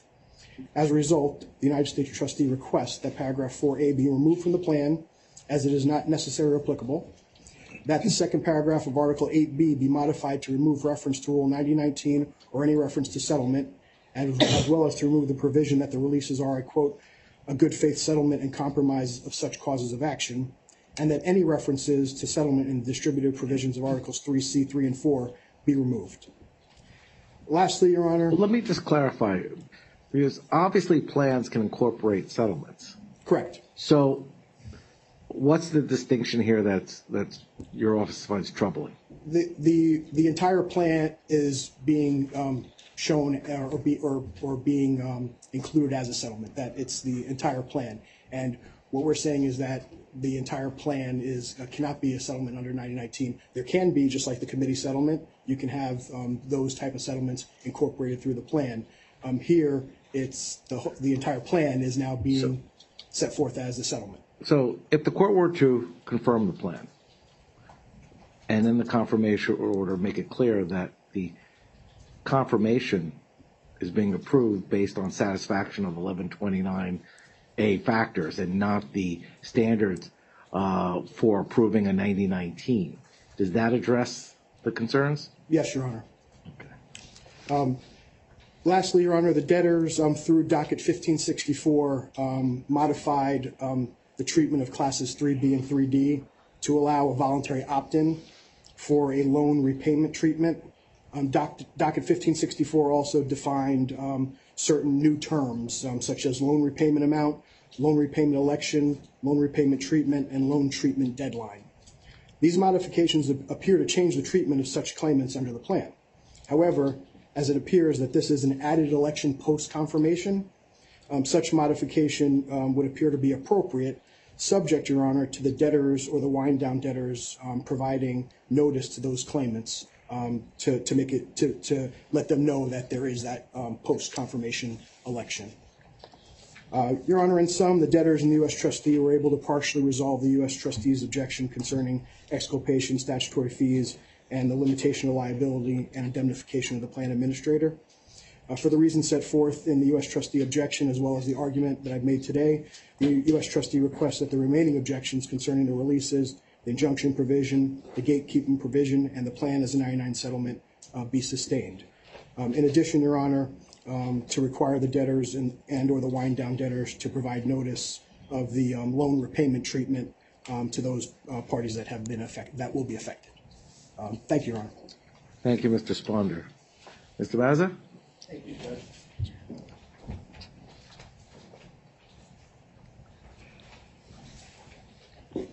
Alan Meza, on behalf of the United States Securities and Exchange Commission. I will start to indicate that the debtors and the committee worked with us with regard to certain aspects to seek consensual resolution on issues and as represented by counsel. However, there are some remaining issues which we brought to the court's attention, some of which have been shared by other stakeholders, which we believe are concerning going from confirmation or potential confirmation of the plan.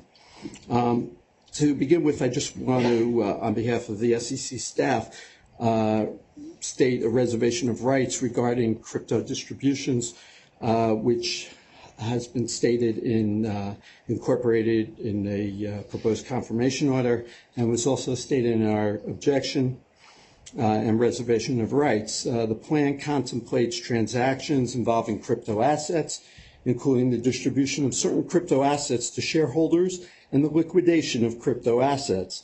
As set forth in our limited objection and reservation of rights, the SEC is not opining about whether these transactions comply with the securities laws and reserves its rights to challenge transactions involving crypto assets. Going beyond a reservation of rights, two issues stand out. One is, as mentioned by the Office of U.S. Trustee, or as alluded to by the debtors, there is a failure to include any exception for willful misconduct, gross negligence, a classic exception that we find in almost all plans that are filed. We find it actually disturbing that a bankruptcy court would actually approve a release provision, even consensually, that basically accepts fraud, willful misconduct, gross negligence.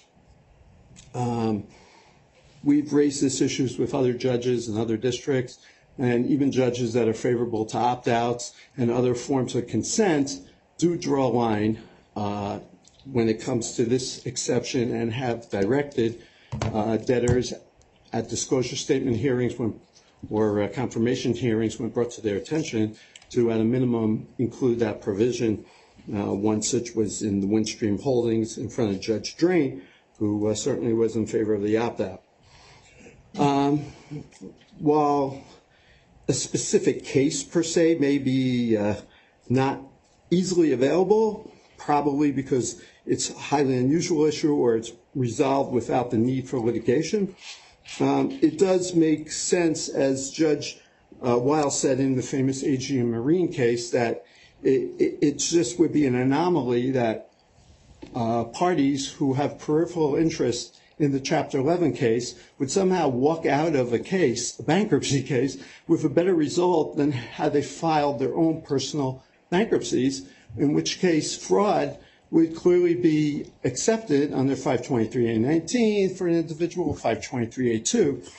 So the thought of going through a bankruptcy proceeding as a third party and then having the bankruptcy court say, no problem, you get out of the proceeding, somebody sues you, don't worry about fraud, you're good. It's not consistent with even bankruptcy analysis. So we rest on that objection, and we hope at a minimum, if these releases are approved, which we're no fan of third-party releases, at a minimum, the court could at least direct the debtor to put what is essentially a classic template exception into those releases. Now we get to the gatekeeper provision. As expressed by the U.S. trustee, we support this objection. We believe this is a totally unnecessary. There have been so many plans filed to date. Now all of a sudden this has become the flavor that gets inserted into plans. You have to wonder how bankruptcy courts function for the last, I don't know how many years without it. Given the clear exception late in the plan for those stakeholders who have been carved out of the release, either in the form of opting out or otherwise, if they were deemed to reject the plan, we don't see this as a necessary provision. The unusual provision, which also includes the bankruptcy court's adjudication of what is a colorable claim, I put that in quotes, not only presents an unnecessary hurdle and burden, which ultimately could discourage claimants from bringing their actions, which were already accepted from the plan, but also unjustly expands the jurisdiction of the bankruptcy court to go beyond the bankruptcy case and confirm plan to include reviewing and making dispositive findings with respect to non-debtor claims which are outside of the purview of the bankruptcy arena, and again, which are specifically carved out of the plan. Now, they will say that it's just a threshold determination but truthfully, there is cases that say that colorable goes beyond mere interpretation. And this would now be going to application of a provision case in controversy. And now we're asking the bankruptcy court now to start digging into the possibility that this claim has some merit or not, which now expands beyond interpretation of the bankruptcy plan. That's not to say that the defendants of such an action do not have the opportunity, and under which is depleted as an affirmative defense, and come back to your Honor, for your Honor to review and then work with that determination. But to set that up as the floor for how this operates is now bringing this whole issue into a whole new uncharted territory, which apparently was a non-issue for so many years and through so many filed and confirmed plans throughout the last, I don't want to say 2 generations, but it's always, could be 30 years, who knows, as long as I've seen plans, but I'm sure there's others here that may have seen ones before that. Further, to the extent that the debtors are relying on the assertion that the settlement parties would not be entering into this deal absent this provision. So, first of all, it's questionable.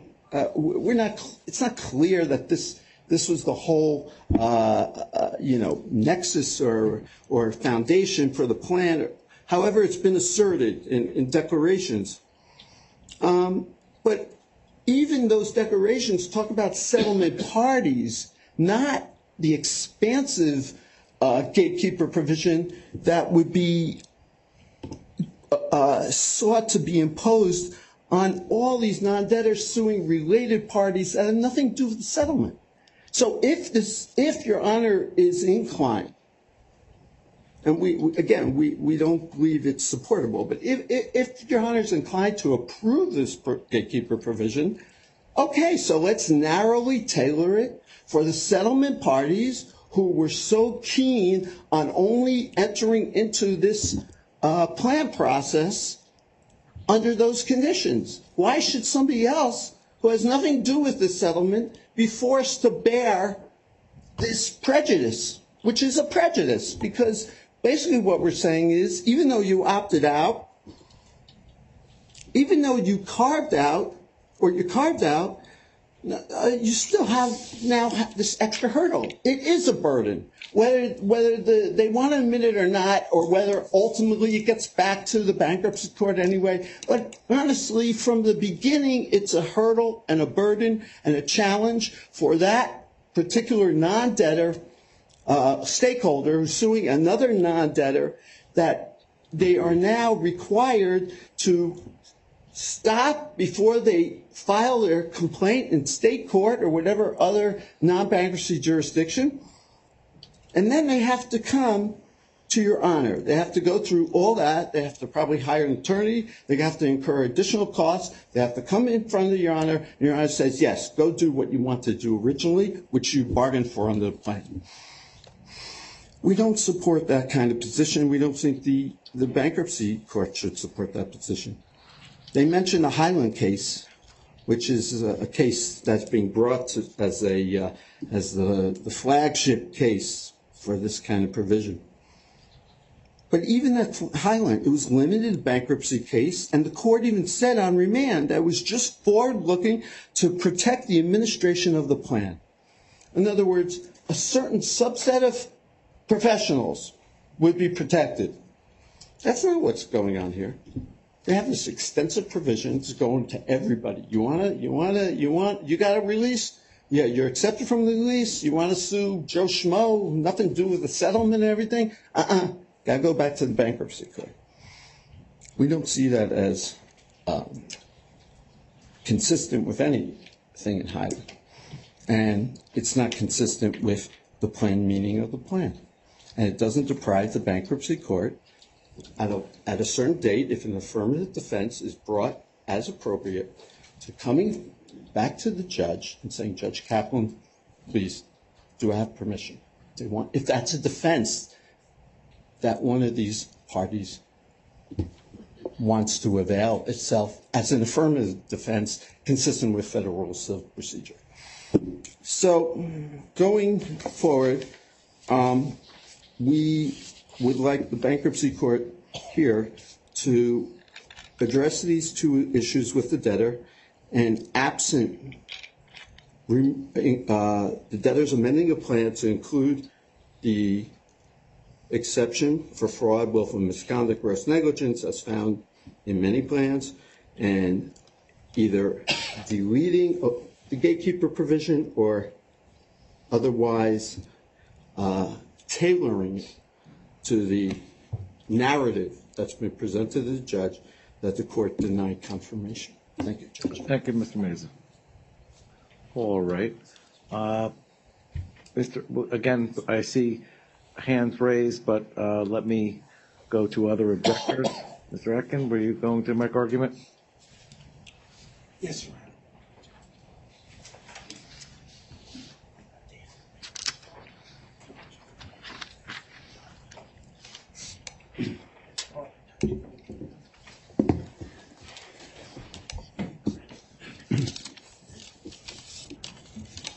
Your Honor, while our issues with the plan are similar to those of the U.S. trustee and the SEC, frankly, we have a more narrow perspective. We're not a government agency. I have a client, and we're focused on the claims in connection with the securities litigation and the impact on those claims with respect to what we believe are offensive provisions of the plan. I'm glad to see the debtor reached out and worked with the U.S. trustee and the SEC. No such luck for us. We've had no contact with the debtor since the filing of the objection. Let me get to the standing issue first, Your Honor. Kind of seems more like a heads I win, tails you lose argument. From a standing perspective, as the presumptive lead plaintiff, and we point this out in our papers, there's the presumptive lead plaintiff himself has a pecuniary interest because the larger the class, the larger the recovery, the more of an incentive award he would get from the district court. If the class is narrowed, if the recovery is less because of the impact of the releases, that incentive award may not exist or it may be limited. But that's really not the major issue with respect to standing. We've also objected, as the U.S. trustee and the SEC has, to this gatekeeping provision. And Mr. Wyatt, as an opt-out, even with respect to his individual claim or as a class representative, is impacted by this gatekeeping provision, both in terms of cost and in terms of unnecessary, what we believe at least, delay in litigating claims that for all purposes should be resolved by the district court ultimately. Standing, Your Honor, the cases prefer to look at party and interest from a broad perspective. And you can't be really a party in interest with respect to certain issues and not a party in interest with respect to other issues. Either you're a party in interest or you're not. And we believe it's clear that Mr. Wyatt is a party in interest as contemplated by the code, and that his interests are impacted in several ways by the provisions that we find objectionable. Moving on, Your Honor, to certain problems that we pointed out with the ballot itself. You've heard an argument thus far that there has been significant disclosure. with respect to the plan. And, a lot of patting on the back with respect to that disclosure. But specifically, here are the problems as they relate to Mr. Wyatt and his constituency. Number one, the ballot includes certain definitions specifically laid out, but doesn't include two definitions that are critical for a putative class member to have a sense of what's going on.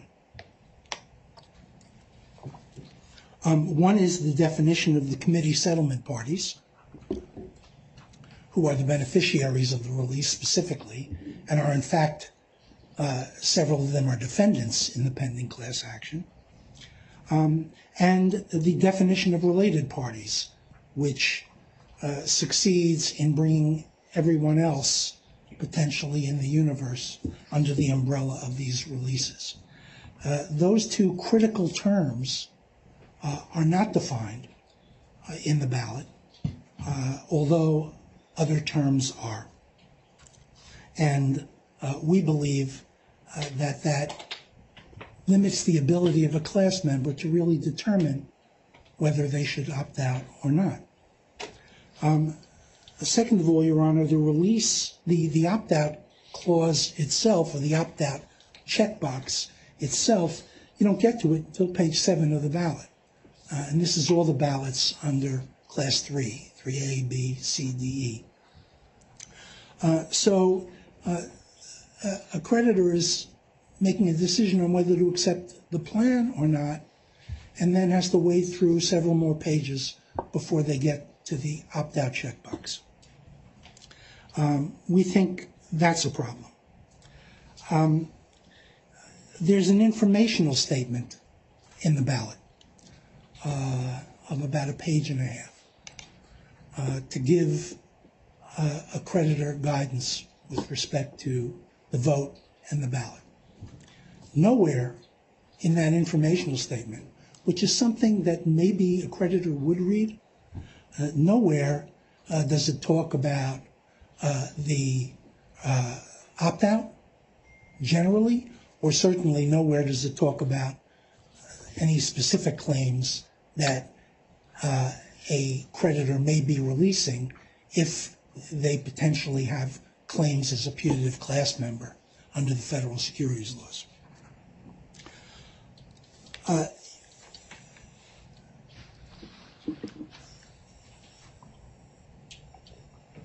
With that, Your Honor,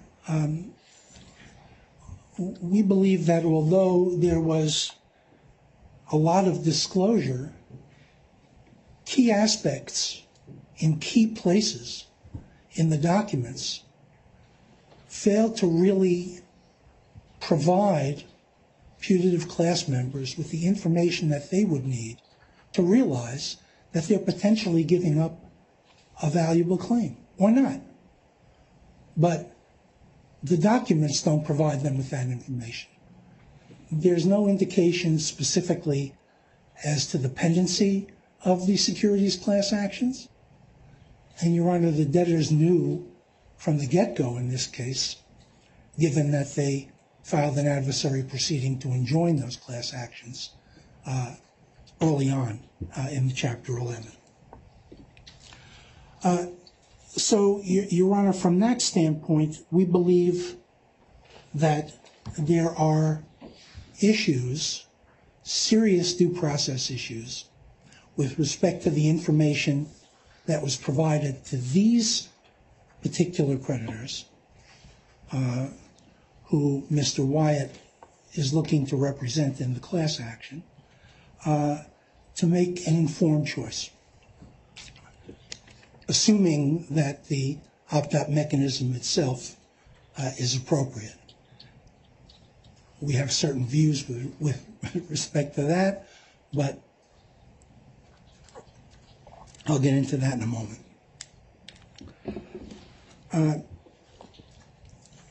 Your Honor, let's talk for a moment about the concept of consent. here, consent, which we believe is being engineered by the debtor, creates silence and inaction, where there's no information about the securities litigation, as I've just pointed out, concerning the claims that they're potentially giving up. We don't believe it's necessary, we don't believe it's fair, and we don't believe it's equitable. The committee settlement is not conditioned on a release of the settlement parties who are defendants in the securities litigation. It can't be, just by virtue of the opt-out mechanism itself, as was pointed out in some of the cross-examination that was conducted earlier. Your Honor, the opt-out mechanism in this case improperly places the onus on class members to, A, know of the existence of the securities fraud-based claims. And, Your Honor, these cases, the securities cases, are in their infancy. So there's been no notice sent out to class members yet. There wouldn't be in circumstances like that. And then the litigation was enjoined by this court through a stipulation and order. So there was nothing going on in those cases other than, as the court knows, the filing of lead plaintiff motions, which was the only thing that was allowed. These securities fraud claims are not disclosed in any plan-related materials. And then these individuals are being asked to successfully navigate and interpret a maze of dense ballot and plan provisions to understand the impact of the third-party release. Your Honor, this to us is not due process, especially where the majority of the customers of the debtor, and you've heard an argument and in some testimony that they amount to hundreds of thousands of individuals.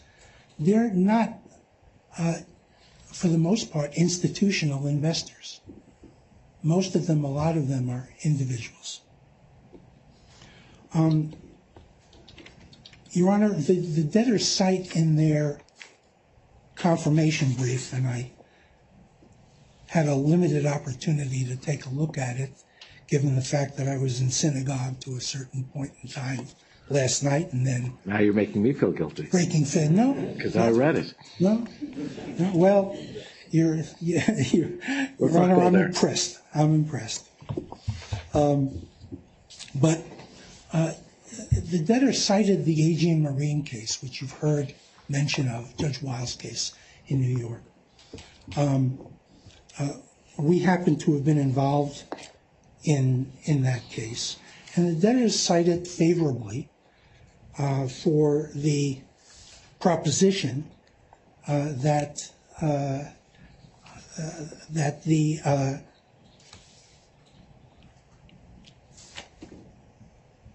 excuse me for 1 second, Your Honor.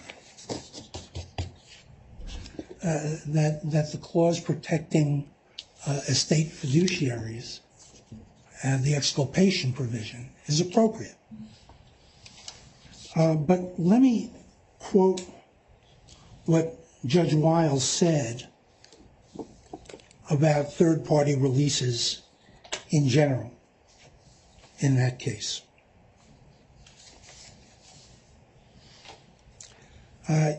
He said in the transcript, which we could provide, it's part of the record in that case. He said, and I'm quoting, "This is all about consent and what consent means, right? So you're basically urging me to say that you need me to manufacture consent for you, because we know in every one of these cases there are people who are going to get this big package and they're not going to open it, or even if they open it, They're not going to understand it, and they're not going to respond. We know that.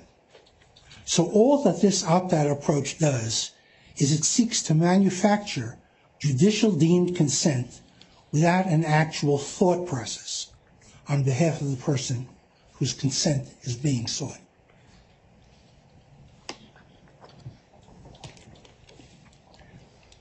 Your Honor, debtor's counsel happened to be debtor's counsel in that case as well. And to the extent that they cite AG and Marine for their benefit in connection with the exculpation clause, you've got to take the burdens with respect to that decision as well, and can't say that the court should ignore it if they're asking the court to look at it and endorse it from the standpoint of the exculpation provision.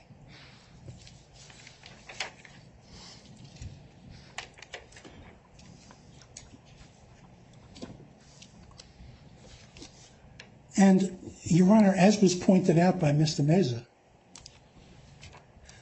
these individual defendants who are defendants in the class action and are parties to the committee settlement aren't even entitled to a release in their own bankruptcy case. There is no provision of the bankruptcy code that authorizes a release of third-party claims other than in the asbestos concept.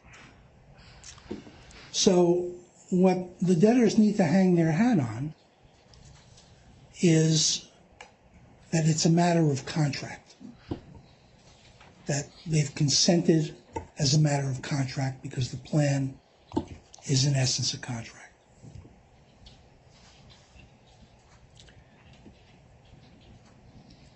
But when you look at contract law with respect to the issue of consent, they, for the most part, take the position that there must be an express manifestation of consent.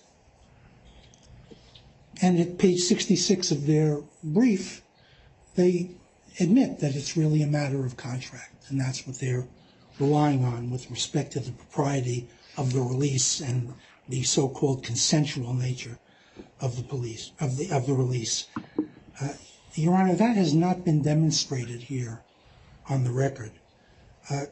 Consent simply shouldn't be implied on the basis of notice, and the notice here does not even pass muster, as we've pointed out, from a due process perspective as it relates to the securities claims.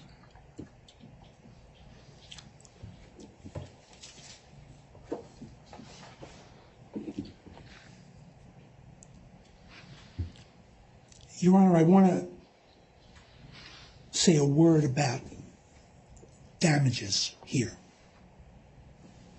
because regardless of what a Class 3 creditor recovers, and it varies from class to class, and frankly most class members fall into 3E under the plan, but the damages that these customers, these holders of BIAs, are entitled to, or the recovery that they're entitled to under the plan, is a matter of contract. So it's really the value of the crypto at the time of the petition. That's how it's determined. And that is what their claim would be. The fact is that from the standpoint of the securities laws, the damages are much more significant, because the securities laws can reach back to a point in time when the crypto, prior to the filing, when the crypto was valued higher. I think it was maybe 20 to 25% higher at that point in time. And the allegations in the complaint are that by virtue of the misrepresentations and fraud and other misconduct perpetrated by the defendants, they invested and they lost that differential by virtue of failures to disclose major issues that ultimately resulted in the value dropping significantly over a very short period of time. So we're not talking about anything that these BIA holders can recover in a bankruptcy context on their contract claim. The damages are potentially significantly higher in the context of a securities fraud claim.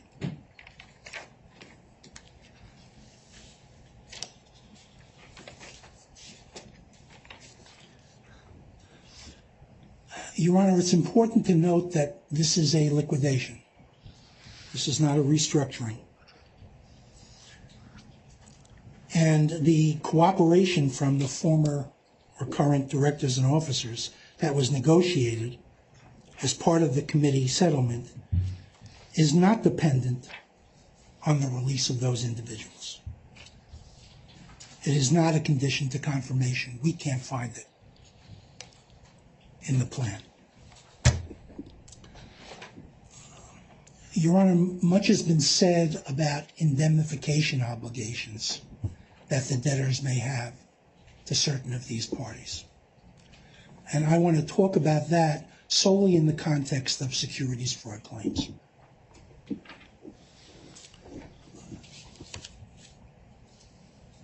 Number one, securities fraud claims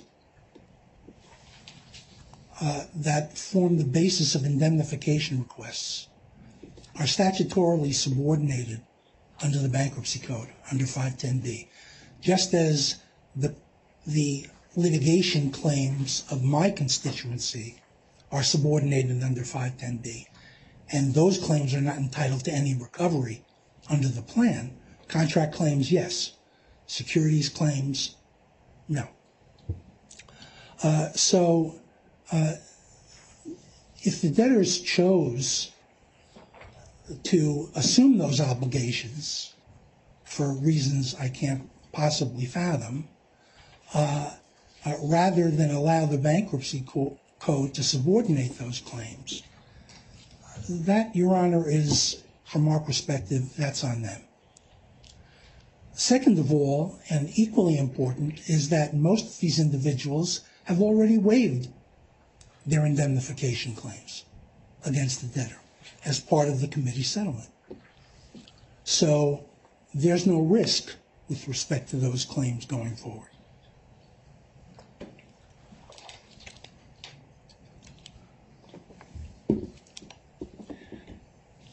The other thing that's important to point out is if you look at the indemnification provision under the plan, and I think it's Article VE at the top of page 59 of the plan. The plan specifically carves out any indemnification obligation to any person for any cause of action arising out of, related to, any act or omission that is a criminal act or constitutes actual fraud, gross negligence, bad faith, or willful misconduct. Now there you have the clause that should be the carve-out with respect to the releases as well. But the debtors utilize that carve-out to deny any indemnification obligations to anyone who ultimately is subject to a finding of liability on that basis. And those are the claims in the securities case. So there effectively couldn't be any indemnification obligations running to these individuals if they're ultimately found to be liable under the federal securities laws and with respect to the claims raised in the securities litigation.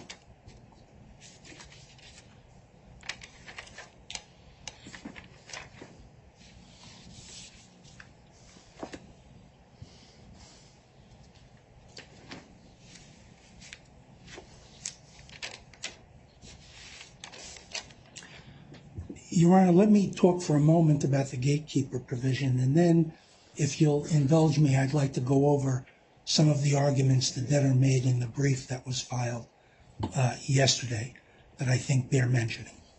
I'm going to ask if you could, 10, 15 minutes? Yes. Okay, thank you. Sorry. All right. We really echo the comments of the SEC and the U.S. trustee on the gatekeeper provision. There are already, all these protections are already built in, especially in securities litigation, which is governed by the Private Securities Litigation Reform Act. So those claims can't even go forward. There can't be any discovery, nothing, until a motion to dismiss is decided by the district court. So the district court is going to determine whether those claims are actionable, whether they're subject to a motion to dismiss, or colorable. That's fundamental to a securities fraud litigation. And Your Honor, you have enough to do than to sit and ruminate over violations of the securities laws and whether they're colorable or not, in the debtor's words. That's a function of the district court. It's a non-core. These are non-core claims, and there are serious jurisdictional and constitutional authority questions that are baked into what the debtor is requesting in connection with that gatekeeper provision. And now, Your Honor, with the remainder of my time, I'd like to go over certain aspects of the debtor's confirmation brief.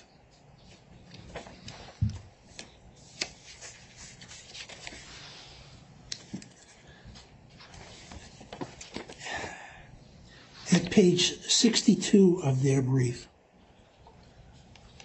in footnote 175, they cite several cases from this jurisdiction and others in favor of the opt-out mechanism. What they don't say, and what these cases say, each and every one of them, Congolium, Models, SLT Holdco, Aceto, a case I'm somewhat familiar with, St. Michael's Medical Center, they all contained the fraud, willful misconduct, and gross negligence carve-out, all of them. If that carve-out were in this plan, Your Honor, you wouldn't have to worry about me holding my tongue and limiting myself to 15 minutes. I wouldn't be here by virtue of the standard carve-out provision in these cases. And the debtors cite each and every one of them. They obviously cite Bed Bath & Beyond, a case that Your Honor decided a few weeks ago.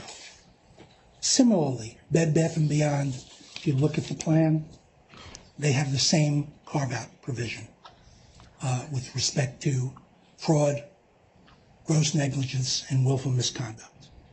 And then they cite the Lynette Company, Inc. case at page 63 of their brief in the footnote. I happen to be involved in that case too. And what happened with respect to the same constituency, putative class members in a securities fraud class action, they were allowed to opt out on a class-wide basis. So again, it was no issue for them in that case. It was resolved.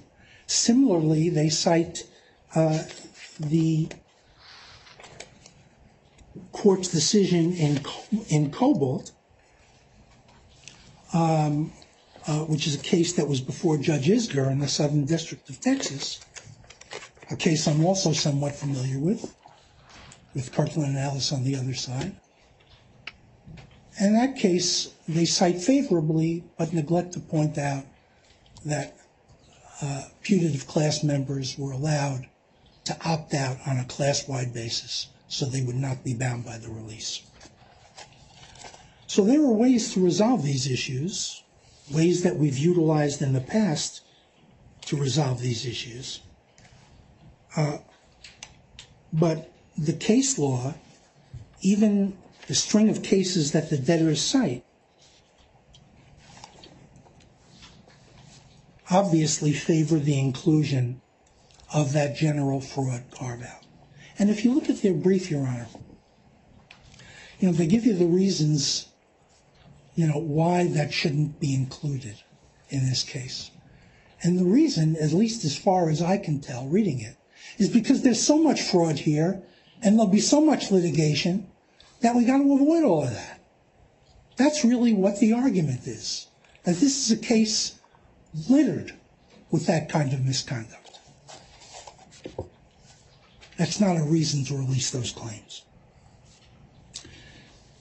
And, Your Honor, just a couple of comments on the arguments that the debtors' counsel made with respect to their presentation a little earlier.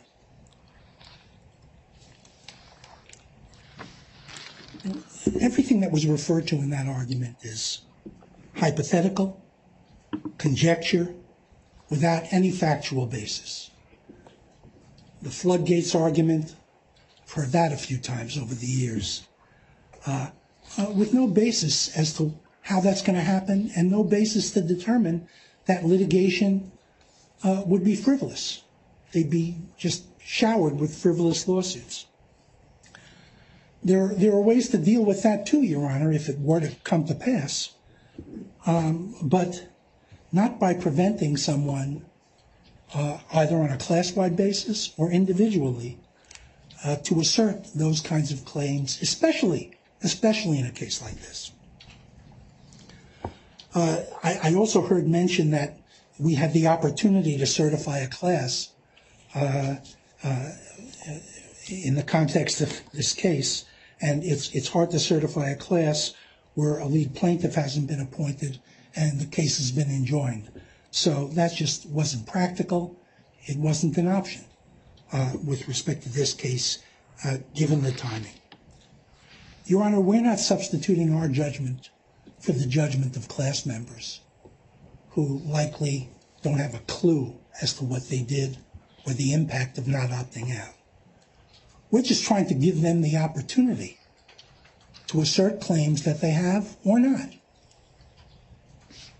That's what this is about. It's about giving people the opportunity to assert these claims, and then the judicial system will do its part with respect to determining whether these claims have merit or they don't.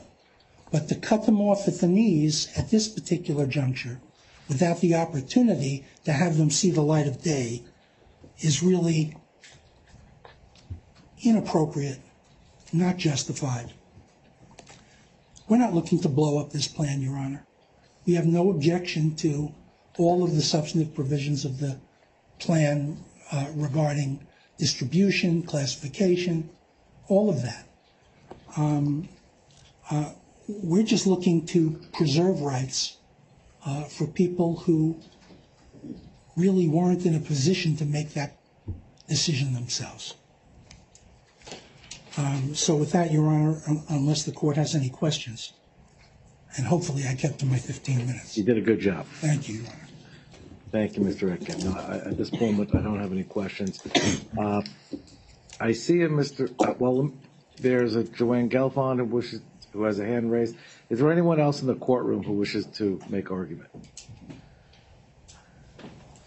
Ms. Gelfond, I'll get to you in a moment. Your Honor, Brett Nave of Latham & Watkins on behalf of the joint liquidators of Three Arrows Capital. Your Honor, I can confirm Mr. Petrie's comments and representations that we have agreed to order language in the order that will resolve our objection today, and that language, I understand, will be included in a revised order that will be submitted. And we thank the debtors and the committee for working with us to resolve those issues. There are still, of course, a number of issues outstanding as it relates to Three Arrows and its claims, specifically the debtors' pending estimation motion, claims objection, and our motion for relief from stay. We'll next be before Your Honor on those issues on the 10th. Those issues aren't for today. They don't affect confirmation today. My comments are intended to briefly preview where we see things going as it relates to Three Arrows. And in particular, as Your Honor may recall, when we were before you on a status conference last week, you remarked, perhaps in jest, that it might be a good idea for the judges in these various cryptocurrency cases that present these dueling debtor dynamics to get together at NCBJ and maybe sort through how to proceed. Well, we thought that was a great idea, given the need for coordination and efficiency in adjudicating common issues that the 3AC claims present across debtors in a number of Chapter 11 cases. And to that end, we'll shortly be filing a motion in this case, as well as the other cases where we have similar claims that present common issues pending and similar motions for relief from stay pending, seeking a joint judicial conference among the judges presiding over those cases to discuss a path forward for litigation of the Three Arrows claims. You have a nice location picked out. Well, I think probably virtually, but we can discuss. If Your Honor is open to it, I think perhaps in the BVI. I understand that we've reached out to chambers regarding scheduling and plan on seeking to shorten notice so that that can be heard together with the other issues that will affect process moving forward on the 10th. And given that outreach, just wanted to preview for Your Honor that that would be coming. All right. Thank you, counsel. Thank you, Mr. Kanowitz, for your restraint. Anyone else in court? Ms. Gelfand. And then I know my court reporter would like, and others would like a break. Ms. Gelfand, let me hear from you. Thank you. Thank you, Your Honor. Joanne Gelfand, I'm Ackerman LLP on behalf of creditor John Lim. Your Honor, I had hoped to be here in person. I'm so sorry I'm not. Between the holiday and a little travel snafu, I find myself on Zoom.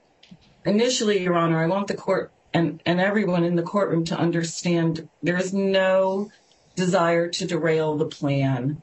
However, we had to bring this matter up to the court, and that we've worked and tried to really settle this with the debtor. We've been in constant touch with them since the modification was filed last Thursday. And in fact, we were the party that brought it to the debtor's attention that their release actually looked more like a general release, and it actually released the objections to claims. We didn't spring it on them and let them go through confirmation with this problem in the plan.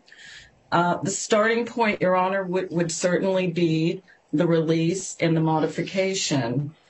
The release is of all causes of action, and as you know, this release is available to accepting creditors who do not opt out of the third-party release.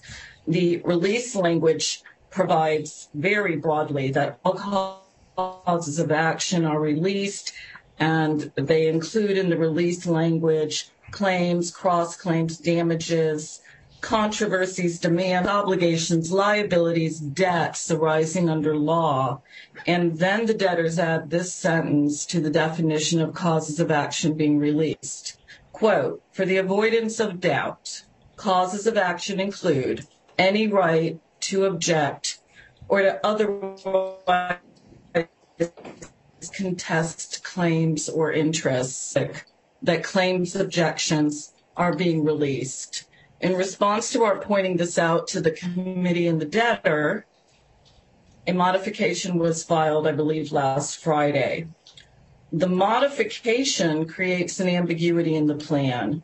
The modification, which does not modify causes of action, it modifies the article of the plan, Article 8, which is the general release provision. At the end of this general release, releasing all causes of action, including, as I've stated, claims objections, the modification states as follows, quote, for the avoidance of doubt, nothing in this plan shall release, waive, or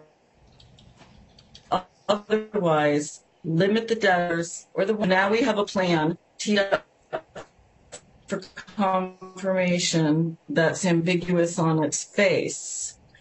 I know the debtor is asserting that taken as a whole and bringing the disclosure statement into the analysis, it's clear that claims objections were not waived, but that's just not so. First of all, the plan is entirely consistent with the release of the claims objections. First of all, of course, we have the explicit language, and then we turn to Article 7, which the debtor hangs their hat on.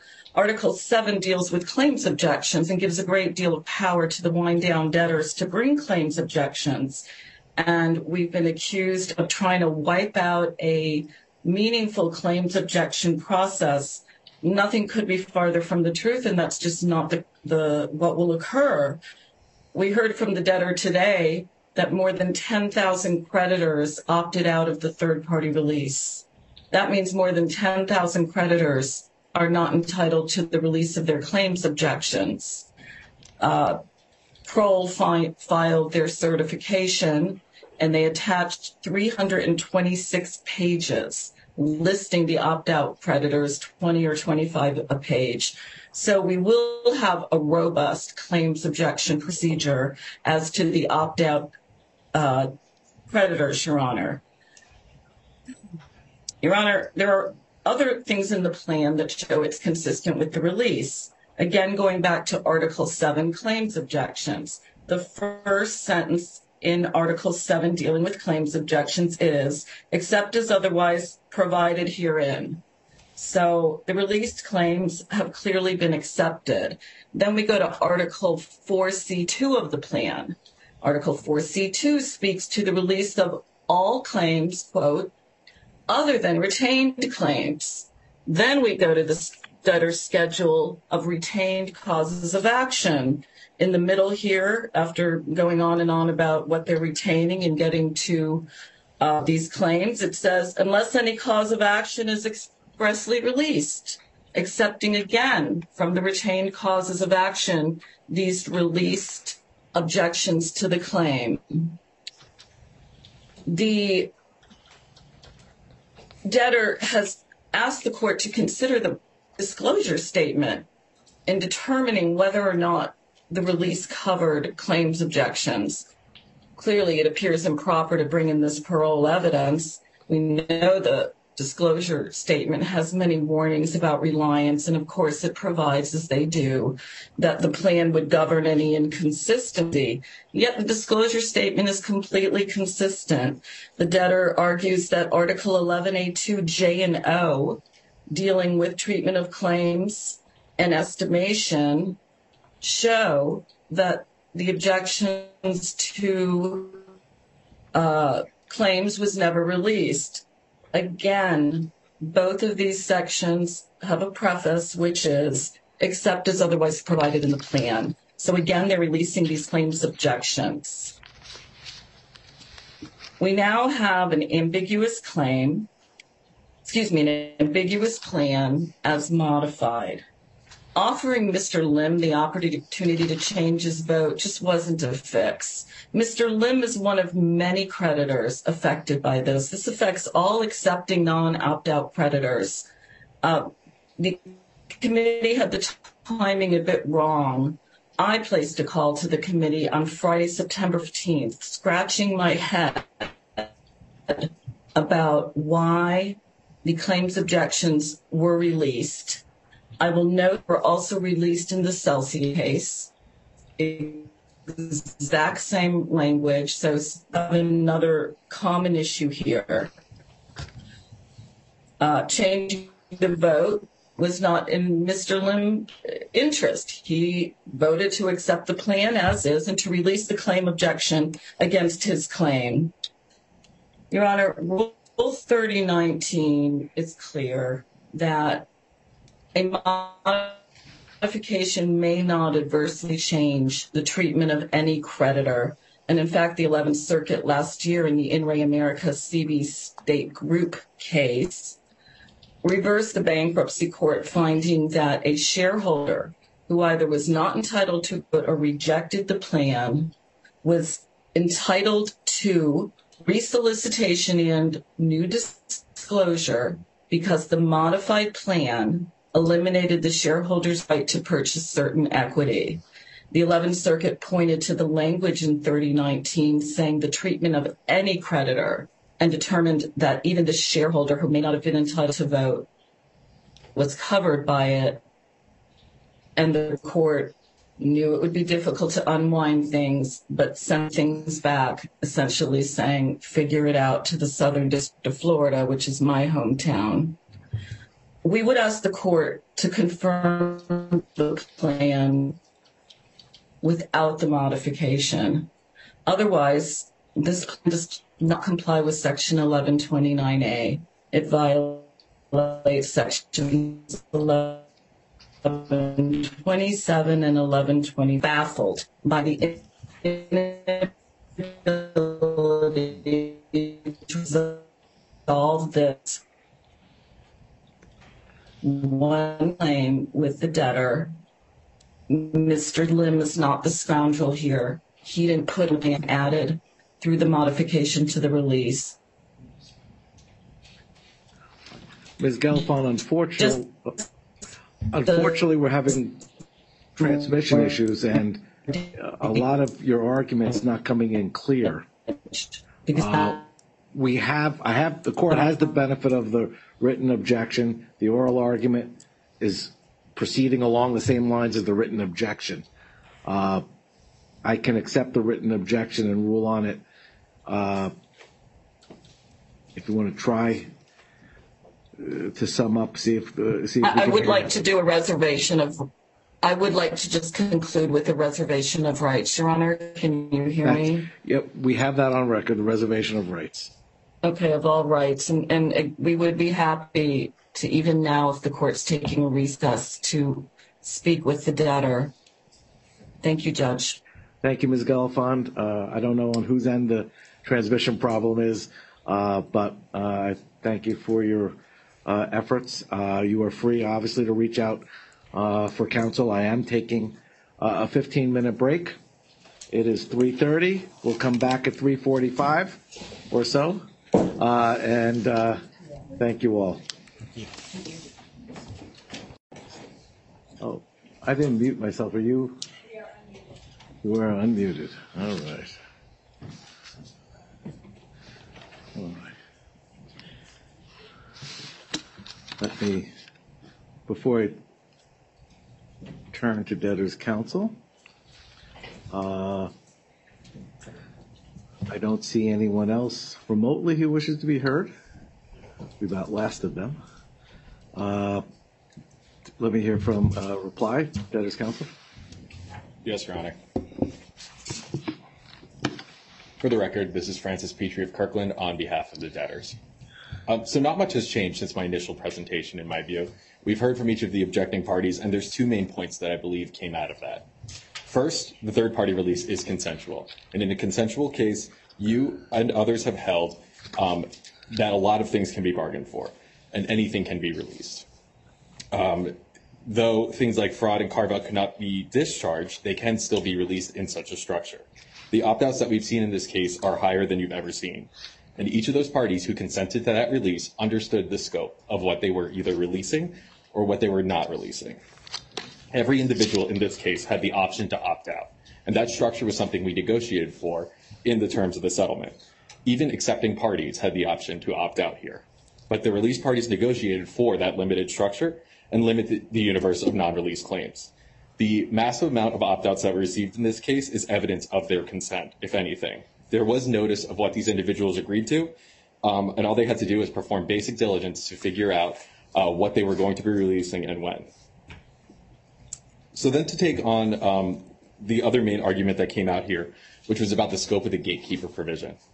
First, the gatekeeper provision only applies to this extent that this court has jurisdiction. It's not an attempt to front-run anything. And no party is better than this court to make this determination of determining the scope of the confirmation order and the plan. Those are the only things that we are asking this court to do. And anything beyond that is not something that we are actually looking for. I'll also address a few other arguments that were made by the U.S. trustee. First is about the limitation to the injunction. The purpose of the injunction is designed to protect what is being confirmed. We're not seeking a discharge through this plan, and a time limit can't be agreed to, because at the point property is distributed is when an injunction would be most important. A lot of their other arguments are mooted by the fact that the third-party release is consensual and settling claims, but we did remove language that made specific reference to 9019 in certain sections to replace it with to the extent provided for by the code. And just to be clear, the undeliverable ballots issue for those parties who did not receive actual notice, they are not subject to the releases. And we're happy to make the other notice amendments that he requested about the parties who can elect to make other post-confirmation elections under the terms of the plan. To address Mr. Wyatt's arguments, as I stated before, in this circuit, not opting out equals consent. First, we do still maintain that he does not have standing to bring these claims. He is not the lead plaintiff in a class action. He is a large claim holder in a class action, and the class has not yet been certified. And further, he has opted out of the release, so he personally will receive no injury, and he has no standing to object on behalf of others. 10,000 parties did opt out of providing the release, and he has provided no evidence to the contrary that these parties didn't know exactly what they were doing when they opted out, nor is there evidence of any sort of damage that would be suffered by his client. As a result, we do confirm that he has no standing to object to these claims on behalf of others. If they wanted to preserve their claims, they could opt out, but they do not need an individual passing their judgment for them. It's also possible that there's a world where there's claimants who actually are seeking to get the release from the debtors because they think BlockFi has a claim against them. The possibilities are endless in this, and he has presented no evidence to the contrary. However, the balance of the evidence does cut in our favor here. And then just to briefly address the last objection about the plan modification, I don't think what I said earlier still stands. Nobody could read the plan to believe that claims objections are being released or terminated. It would result in an absurd result where a bunch of asserted claims would be actually allowed against the estate. And we've provided a lot of evidence about how that was not the intention of that portion of the plan. Thank you, Your Honor. All right. I do believe the committee would like to speak up. Mr. Olet?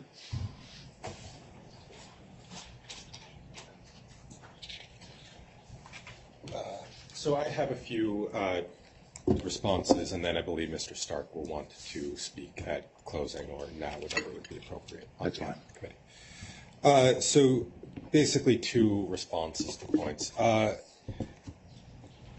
The SEC and a number of other parties pointed to a lot of the sections of the gatekeeper provision, but I just wanted to direct your court's attention to another provision that was very heavily negotiated. That says, in essence, that provided a party opted out, nothing in this plan or confirmation order prevents, releases, or obstructs a properly pled direct claim. And I think that, combined with all of the statements that the debtors have made on the record, makes clear what this gatekeeping function is and is not. This is about making sure a claim is a direct claim before letting it proceed. It's not about making Your Honor the judge for any and all claims against the released parties on the merits. As for the issues regarding the modification of the plan to make it clear beyond dispute that the claims can still be objected to, if there's any number of provisions in the plan, both before and after the modification, that could be pointed to show that it was always intended that parties have the right to object. To the extent that there's any ambiguity, as counsel pointed out, it's been clarified in the plan. It's been clarified on the record. Everybody understands now what this plan means. This plan means that even if you did not opt out of the release, your claim filed against BlockFi is still subject to an objection to make sure that you receive the claim that you are entitled to. Anything else penalizes other creditors, or potentially the creditor themselves if they filed an amount that's too low. You could hold simply based on all of the provisions that make the wind-down debtor partially a successor to the committee as well, and which has its own right to object to claims as a party in interest. And any other creditor would always have the right to object to any claims. So to the extent that Your Honor thinks that there's any ambiguity left in the plan, I don't think that anybody would object to something clearly being stated on the record, that it's clear that anybody's claims are subject to objection to make sure that everybody gets the claim that they are entitled to. Thank you, Your Honor. Thank you, Mr. Olet. Mr. Stark. Thank you, Your Honor. And thank you for allowing to switch counsel. I know that's not normal. No problem. For the record, Robert Stark from Brown Rudnick, also appearing on behalf of the official committee. Just a few words, if Your Honor will allow me, just retracting the lens a little bit, okay, and a little bit of case summation, because I'm a little bit fearful at this moment after hearing the argument, and they were very persuasively stated, but they're on teeny, minute aspects of a plan. And I worry that for focusing on the bark on the tree, we lose sight of the entire topography. So if Your Honor will allow me just for a few minutes, and I won't take too much time. The first sentence of our statement in support of the plan states as follows. These cases have been hard, quote unquote, period, 5 words. And those 5 words were intended to be poignant, not as a matter of advocacy, but as a matter of fact. The truth is, crypto bankruptcy cases, all of them, are hard. And this case is hard. In our milieu here, unlike Bed Bath & Beyond and Biopharma and all the other cases that have been cited to in the briefs and talked about today, Your Honor, we have issues that not only go to typical bankruptcy blocking and tackling. Who gets what? Who owns what? Between wallets and BIAs and lending, how hard is that issue? And that's just normal blocking and tackling for any bankruptcy case. Then we delve into a thorny litany that begins and then proceeds well beyond what I'm about to do now. How did we get here? Who's responsible for the business failure? How do we maximize value if we're not going to rehabilitate a business? How do we wrap this up? Who's going to be responsible for the wrapping up? And a million other tough questions. The litany is very long, as Your Honor knows so well. And business failure always, automatically, seeks into blame. And there's a lot of blame. And there's a lot of anger in this case. Let's be honest about that. There's been a lot of anger in this case. And meanwhile, we've had massive monthly deterioration in value. Tracked, aware, everybody's talked about it, known. If this case does not end quickly, did not end quickly, massive amounts of erosion every month. And meanwhile, and this is critically important, we are separating people's life savings from their own bank accounts. Pause on that for a minute. The customers, the 600,000 people who have deposited with BlockFi cannot get their money for things that they need for their daily lives. That's a big responsibility that we in this room, and Your Honor, have had to deal with for almost a year. And that's a terrible burden.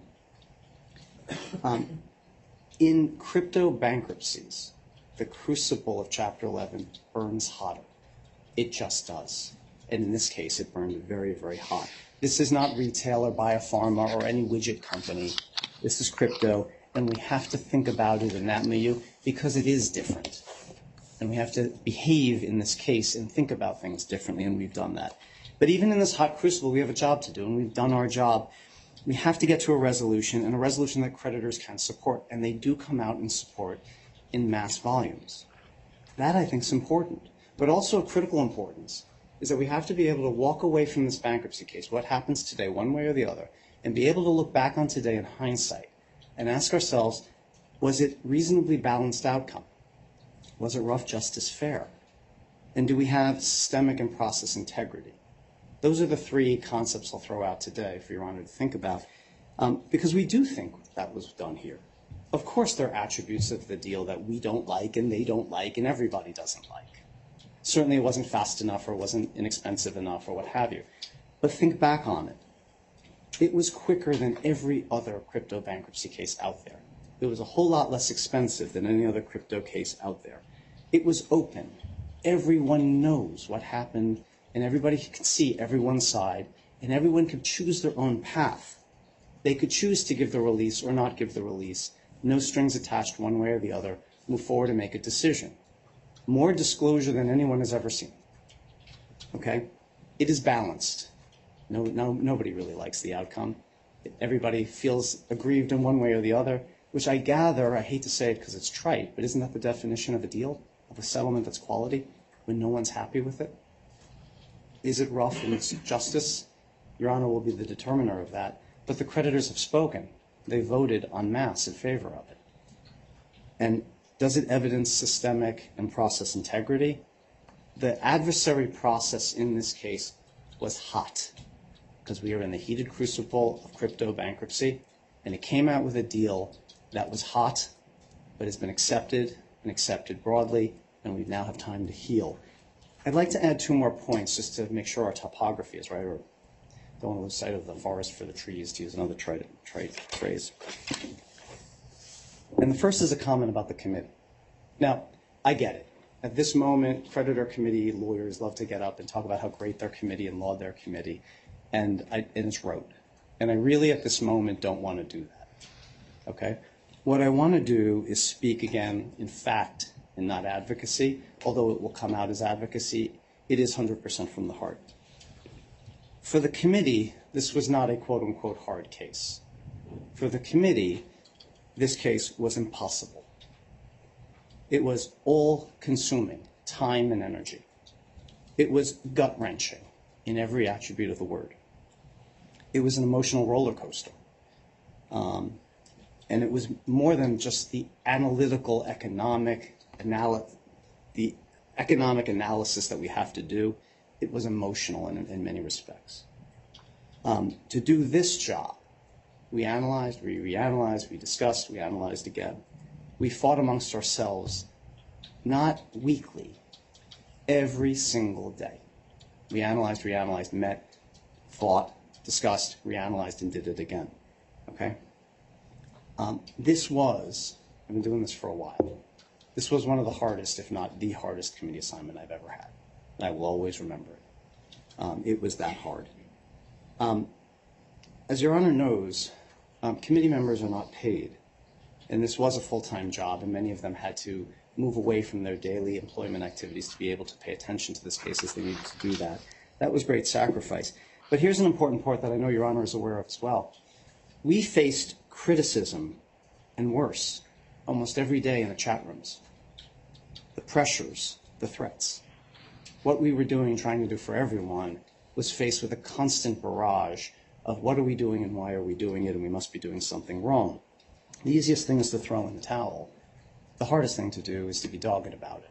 Through litigation, first a mediation, then a second mediation, then a settlement. And there's a truism, at least in terms of what I've learned in life, is that it's very easy to threaten. It's very easy to strafe someone in an anonymous way, say on a chat room.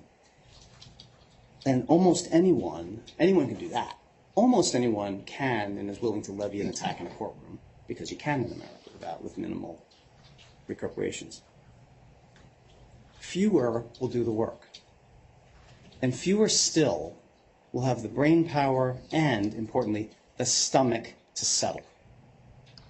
That's the continuum. It's easy to attack and threaten. It's hard to settle. And that's what we had to do. And I say all that in a way to laud the committee for all they did, but more importantly, for purposes of now, at this moment, looking at the topography, knowing, as Your Honor I know knows, how hard it was to get here, let's not lose sight of that data to inform how hard this was. The second point is I'd like to go back to some pretty tough days in July in this courtroom and in the hallway. And there weren't many people with us. Your Honor was with us. I've had the privilege to appear before bankruptcy courts all around this country in many different kinds of cases, and I've been involved in many cases, mired in complex issues, and I've been sent to mediation many times. Many of those times have failed. And then what happens next is a devolution of the case into litigation, and hopefully a settlement on the courthouse steps after a long administrative burn, and sometimes we go to judgment. Never before have I experienced a case where, when mediation failed, rather than allowing the case to seeg automatically into that litigation devolution, the judge, Your Honor, arrested the falling knife and said, we're going to try this one more time. Get in that room and figure it out, and I will guide you. Never before has a judge changed personal scheduling and court scheduling to focus personally and specifically on the case at hand to avoid the disaster that we knew was going to happen next. For all of those people who are listening, who are separated from their life savings, from November when the case filed until we got to a deal, you folks will sit in a room until you figure it out. And figure it out we did. That was a privilege to watch. And that's something that everybody should be aware of. But what's critically important as we listen to the objections today is to remember because in bankruptcy we forget so quickly, to remember where we were on those hot afternoons here when the air conditioning wasn't working so well, and we figured it out. And now we are a couple of months later with overwhelming creditor support. We cannot lose sight of the forest for the trees and go back to those days or spend more months in bankruptcy over rather small issues. It was an incredible privilege to work on this case. It was an incredible privilege and an honor of my career to be in this case before Your Honor, being guided by Your Honor, and to working with this committee. I'm very thankful in my career for that opportunity. It's time for this case to end. Any questions for me, Your Honor? No, I don't. Thank you, Mr. Stark. Appreciate your comments. Is there anyone else who wishes to be heard? No one wants to follow that. But I have to. All right, thank you all. Very well argued. Well, the record is closed. Court has listened to oral argument. I'll echo Mr. Stark's reference to the uniqueness of cryptocurrency cases, in this case in particular. Novel issues, evolving precedent that changes day to day as our sister courts in the Southern District decide issues, in Delaware decide issues for the first time anywhere in the country, and as this court decides issues for the first time. It's been difficult, and it's been challenging, and what we have in this third amended plan as modified with technical changes is a compromise. And to address Mr. Sponder's concern, I agree. This is a settlement within a plan, and we are confirming a plan. And yes, there's no surprise. I intend to confirm the plan today. I find that the plan satisfies the 1129A requirements, but I need to address the issues and the objections that have been raised. But the plan embodies a settlement which was aggressively and painstakingly negotiated through failed mediations, through multiple settlement sessions, and it was only truly the dedication of the parties in not wanting to see a failed effort and counsel. And when I speak to parties, the committee members, the debtors management, the professionals involved, all really work together to produce a settlement that satisfies all and no one at the same time. There are unique aspects of this settlement and this plan that we do not see in other cases. And as Mr. Meza points out, we see some of it more recently than we've seen in 30 years, in 3 decades worth of cases. Well, the law evolves. The practice evolves. The needs of the parties change and sometimes necessitate changes in how we practice. Let me get to specifics. With respect to the opt-out provisions, it is no secret that this court has approved in the past, in sur la table, if I get my French accent, in Bed Bath & Beyond recently, and L'Occident, in a host of cases, this court, I, as well as my colleagues within the district, have approved opt-out releases, the linchpin being the proper notice. And in here, there's no question, in this court's view, that there is proper notice to the creditor body at large, to the stakeholders, through a hearing notice, through a disclosure statement, through a plan which has language advising the parties of the ability to opt out, the need to opt out to preserve their rights. beyond that. There are websites which, with pages addressing the issues that were put together by the debtor. There were the plan and disclosure statement, which had that language. There's the ballot that had the language. There was the solicitation letter drafted by the committee explaining the process to creditors. There is no question that creditors were placed on proper notice. Now, Mr. Etkin quoted the concerns raised by a colleague and friend, Judge Wiles in the Southern District, with respect to consensual releases. And let's be clear, these are consensual releases because those who don't want to participate, who want to bring their claims, notwithstanding how they vote, had the ability and option to opt out, and not doing so made a conscious choice. Now, going back to Judge Wiles, he and I have a different view as to faith in individuals, faith in, or maybe not even faith, but expectations of individuals, and their ability to protect their own interest and engage in individual responsibility. I think 10,000 plus creditors who opted out gives me comfort in knowing that the opt-out provisions work, that creditors can be expected to protect their interest and take a minimal effort of a checkbox on a digital form or a paper form to secure their rights. I expect, and I think as society, and I said this at the Bed Bath & Beyond hearing, we have a number of examples where we expect action to preserve your rights. You have to answer a summons, a complaint. You have to respond to a jury demand. You have to unsubscribe. You have to reject cookies. There are things you have to do. And we do it all the time.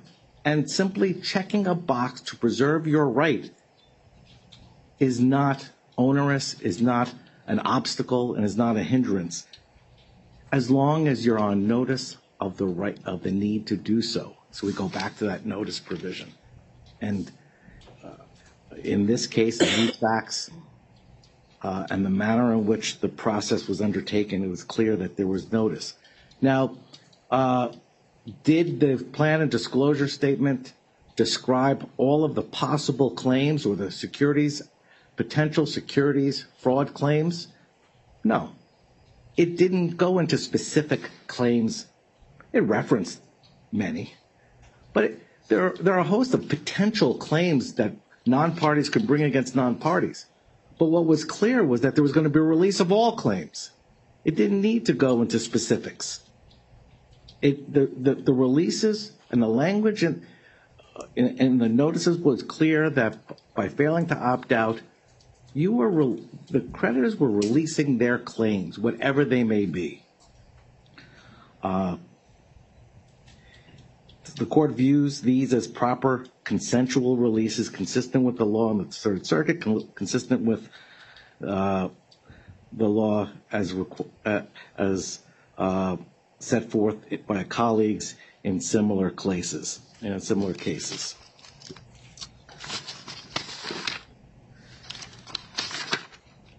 As to the gatekeeping function, likewise, I'm sure counsel is aware I did approve that recently in Bed Bath & Beyond.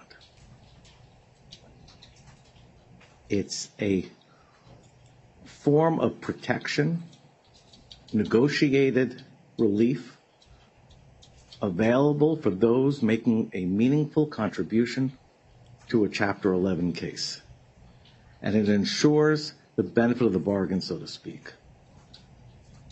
It is not an assertion of jurisdiction over that which I don't have. It's limited to what the code and the judicial code allow me to decide, but what it serves as a method of, frankly, preserving judicial economy and preserving the centrality of the bankruptcy court as a forum to decide, an appropriate forum to decide what the meaning of the plan is, what the meaning of the confirmation order is, and how do potential claims fall within the plan and the confirmation order. It is, while the use of gatekeeping functions and plans may be a newer phenomenon that we see a lot in the Fifth Circuit and the bankruptcy courts, and have mixed views within our circuit, the actual mechanism isn't new. This court, I've sat for 17 years. I can point to countless cases where I've been asked to interpret confirmation order, interpret a plan, because this court is best equipped to do so. It makes no sense to urge parties to make contributions to a Chapter 11 case and in return secure releases or secure certain rights that will be undercut by then having to defend their position all across the country in front of separate courts, in separate forums, with inconsistent results. The gatekeeping function ensures that a single court with the closest hands-on and understanding of the plan and the terms of the confirmation order make an initial threshold determination as to whether a claim is direct or derivative and whether it's been released. It serves the interest of those who bargain for certain rights in making contributions, and it serves the interest of even the plaintiffs in not spending time and money on a claim that will have no traction. It is not burdensome, and as I said in other hearings, we end up in the same place anywhere. When these actions are brought, somebody is bringing it back to the bankruptcy court to determine whether or not it's a discharge injunction, it's a plan injunction violation, it's a stay violation. Well, it wouldn't be a stay violation any longer, but an injunction, whether it's inconsistent with the plan or the terms of the order. It comes back to this court anyway. So we're just putting in place in language what is the practice. I have no issue with the scope or the provisions of the gatekeeping function. Going back to some of the more specific concerns, I will ask that the confirmation order make it clear that the court is approving the plan, which embodies a settlement, and that approval of the plan is based on satisfaction of 1129 as opposed to the Rule 9019 standards. I will ask that there be language in the confirmation order that directs the wind down, the individual in charge of the wind down, to give the proper notices with respect to the loan repayments. And I would urge you to get the language asked for by the U.S. trustee. I am not mandating any change to the release with respect to willful misconduct or gross negligence or fraud claims, because it goes back to the issue of the bargain that was put in place in the settlement and the negotiated relief, and the fact that these claims, like all claims, don't have to break it down to certain claims. Those who do not take advantage of the opt-out knowingly waived rights to pursue claims of any sort. And so there's no need to break it down further into subcategories.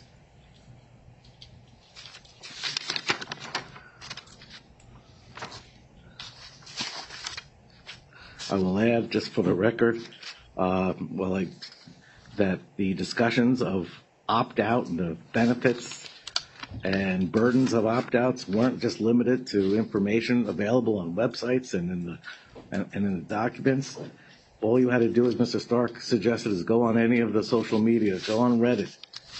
Pages and pages of things discussing the opt-outs. the public understood the meaning of it. And it was a conscious decision in exchange for ensuring that the plan goes forward, in exchange for ensuring that there would be personnel knowingly with the capacity to arrange for in-kind distributions, to make the process work, in exchange for waivers of certain clawback claims, that agreed to accept a plan that didn't offer everything that they would want, but allowed the case to emerge, allowed the debtor to emerge and start the process of getting individuals the funds to which they're entitled. With respect to the objection, I know I'm doing this haphazard, but you all spoke for a long time, and I'm just trying to go through my notes. With respect to the Wyatt claim, let me be clear. I disagree with that there's no standing. Cameron Wyatt had standing to raise the objection. This is a combined disclosure statement and confirmation hearing. Mr. Wyatt is a creditor, an individual creditor at a bare minimum, and thus could raise issues as to disclosure. And I don't know how you carve out standing from one aspect of a hearing to another. So I'm not overruling Mr. Wyatt's objections based on standing. I am overruling them based on the merits. I disagree as to the concerns raised with respect to the scope of the releases, the process, and I find that there was due process in the manner in which it proceeded. With respect to the objection raised on behalf of John Lim, if I accepted the analysis proffered by counsel, you would have an absurd result where you would simply by casting an accepting ballot, you in effect could load up a claim and there could be no objections. FTX could have added hundreds of millions of dollars to a claim and just filed an accepting ballot, and there could be no objection. The debtor can't negotiate away of another party to their ability to object to a claim. It's not feasible. It's not likely. When you read the disclosure statement as a whole, I think it makes it clear, certainly acceptable for approval, that the claims process, the claims resolution process, the ability of the debtor and other parties to object continue, notwithstanding the releases, notwithstanding affirmative votes. But in any event, Mr. Lim's claim is more properly resolved through the claims resolution process. There is a pending objection to the claim. Mr. Lim is free to raise the release in response to the debtor's objection, and I can evaluate the issue further, but it's a valid part of the claims allowance, not necessarily fatal to the plan confirmation process.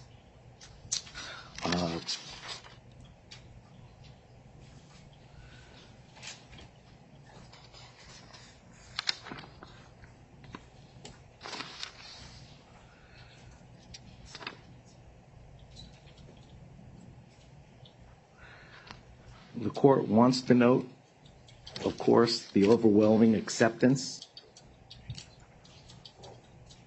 of the plan by every class entitled to vote. That has a bearing. And it should be the exception that a court ignores the will of the parties that have the financial stake in the matter. There are times where it's appropriate. Today is not one of them.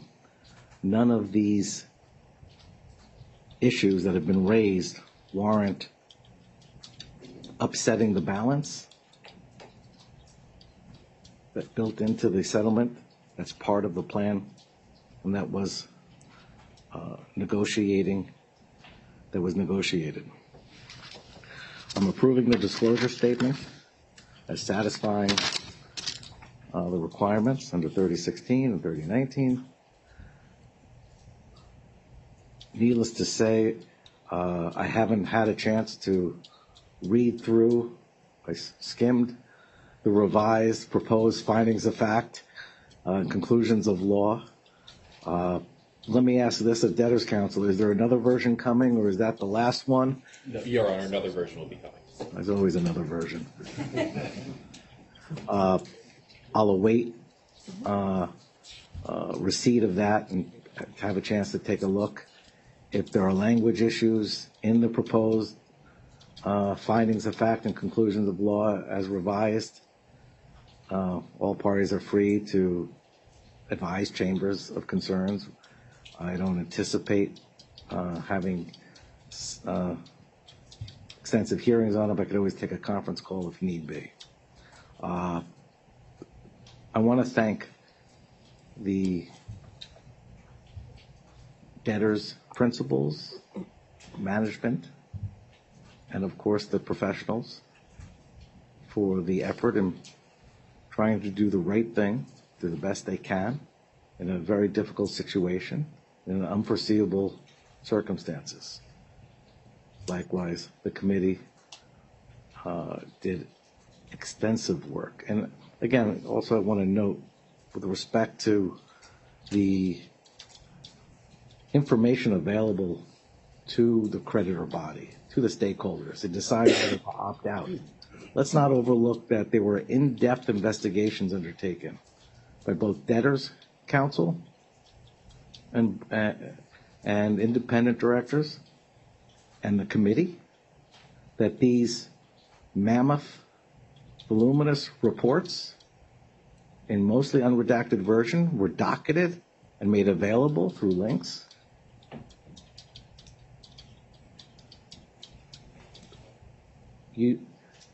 There aren't many Chapter 11s where you would find such transparency. And for that, I do thank the committee and its counsel, its professionals, that insisted that that element be part of the process. I think it was incredibly valuable to assist the court, but also the creditor body as a whole. And as long as we all don't look at Reddit too closely, we'll continue to do the same. Again, I appreciate the concerns raised by the Office of the U.S. Trustee and the SEC. They're difficult choices. But again, if it's a difficult choice, I think the court ought to lean in favor of the interest as expressed by the stakeholders who voted so overwhelmingly to go forward. Any issues or concerns that anyone wants to bring to the court? Mrs. Sponder. Thank you, Your Honor. Jeff Sponder from the Office of the U.S. Trustee. Your Honor, you hit every objection of the U.S. Trustee except for the injunction language, which we asked for a limitation. I don't think I heard anything about it, but I just wanted to alert you to that for a decision on that, if you may. I was going to overrule it. I understand the debtor's concern with the time restraints on modifying the injunctive language. I guess it's not every case where it's appropriate, like in all cases. But for purposes of the record, I'm overruling the objection. I'm overruling the other objections raised, except to the extent they've been addressed by the debtor in modified, in the technical changes and the modified plan. Ms. Reckin.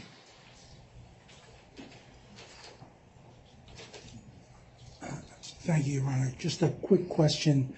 The colloquy with respect to the gatekeeper provision seemed to indicate, as well as Your Honor's statements, seemed to indicate that the purpose is to deal with the question of whether a claim is derivative or direct, and also to deal with whether the claim was released.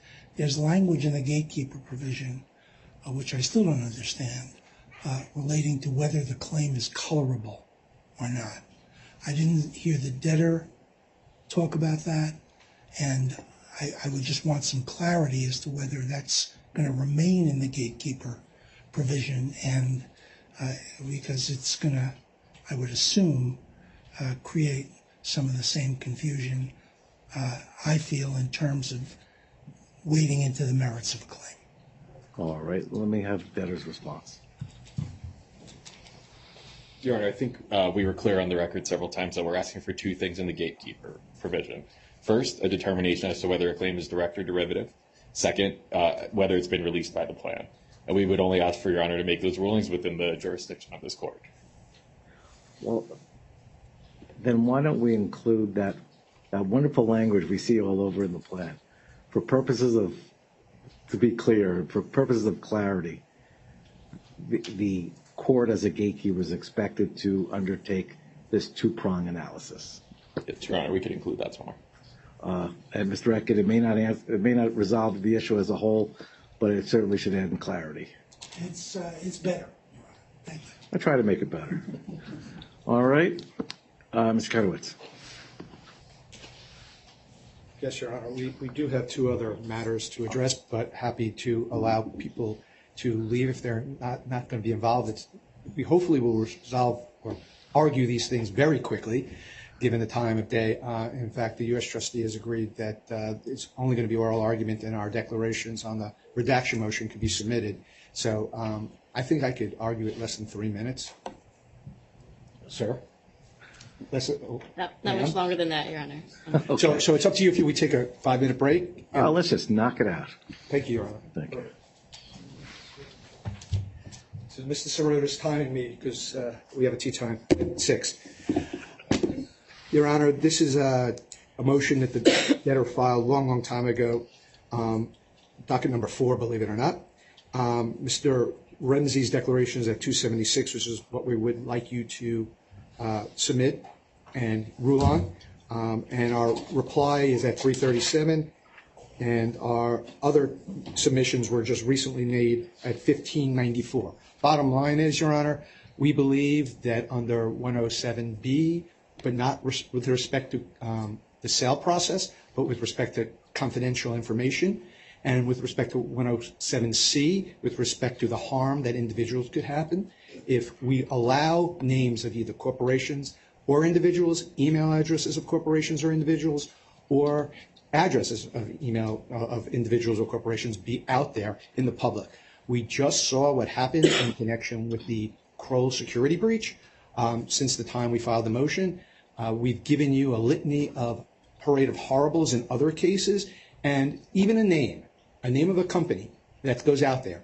You could do a Google search, you could find out, oh, you're involved in crypto. Oh, the office and directors, maybe they're individually involved in crypto. So the bottom line is, between the terms and conditions, the applicable law, the bankruptcy code, and all the other decisions on this, including probably Your Honor's own thoughts about how to protect people from harm, I would ask that Your Honor grant the motion. There is no evidence in opposition to our motion. It's just oral argument and speculation. And the bottom line is, we got to stop the harm before it gets out. And we have been living under an interim order, and that interim order has protected us to a certain extent. But when people have asked for unredacted copies, we've given it to them, and that still didn't even stop what happened with the Kroll security breach. So I would ask Your Honor to grant the motion. It is opposed, but it is purely argument. There is no evidence to support any of the trustees' statements. Thank you. Thank you, Mr. Kanowitz.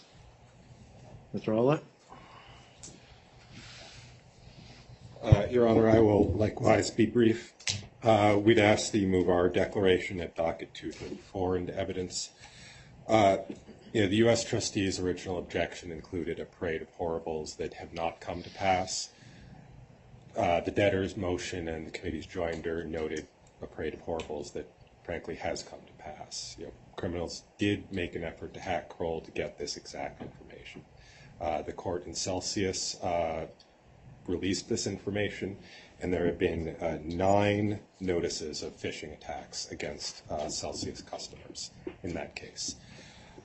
For the reasons set forth in the committee's papers, we'd urge that Your Honor find that this information, in the context of a cryptocurrency bankruptcy where transactions are irreversible and once the money's gone, it's gone, to find that cause exists under 107C because of the undue risk of identity theft or other unlawful injury, to seal all of the customer information. Thank you, Your Honor. Thank you, Mr. Olet. Ms. Bielski.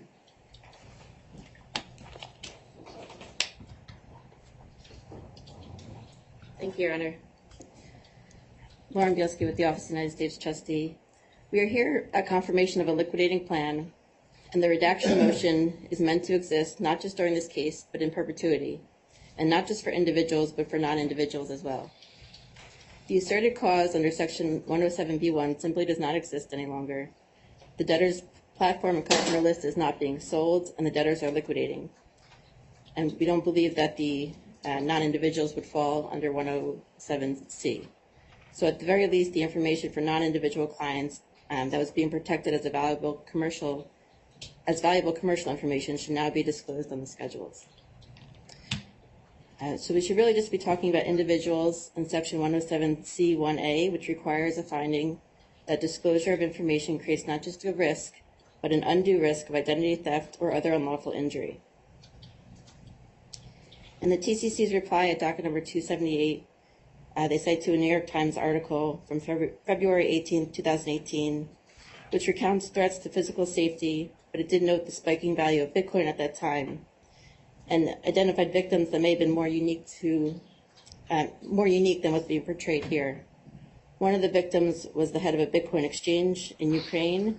Another was a New York City man that was held captive by a friend.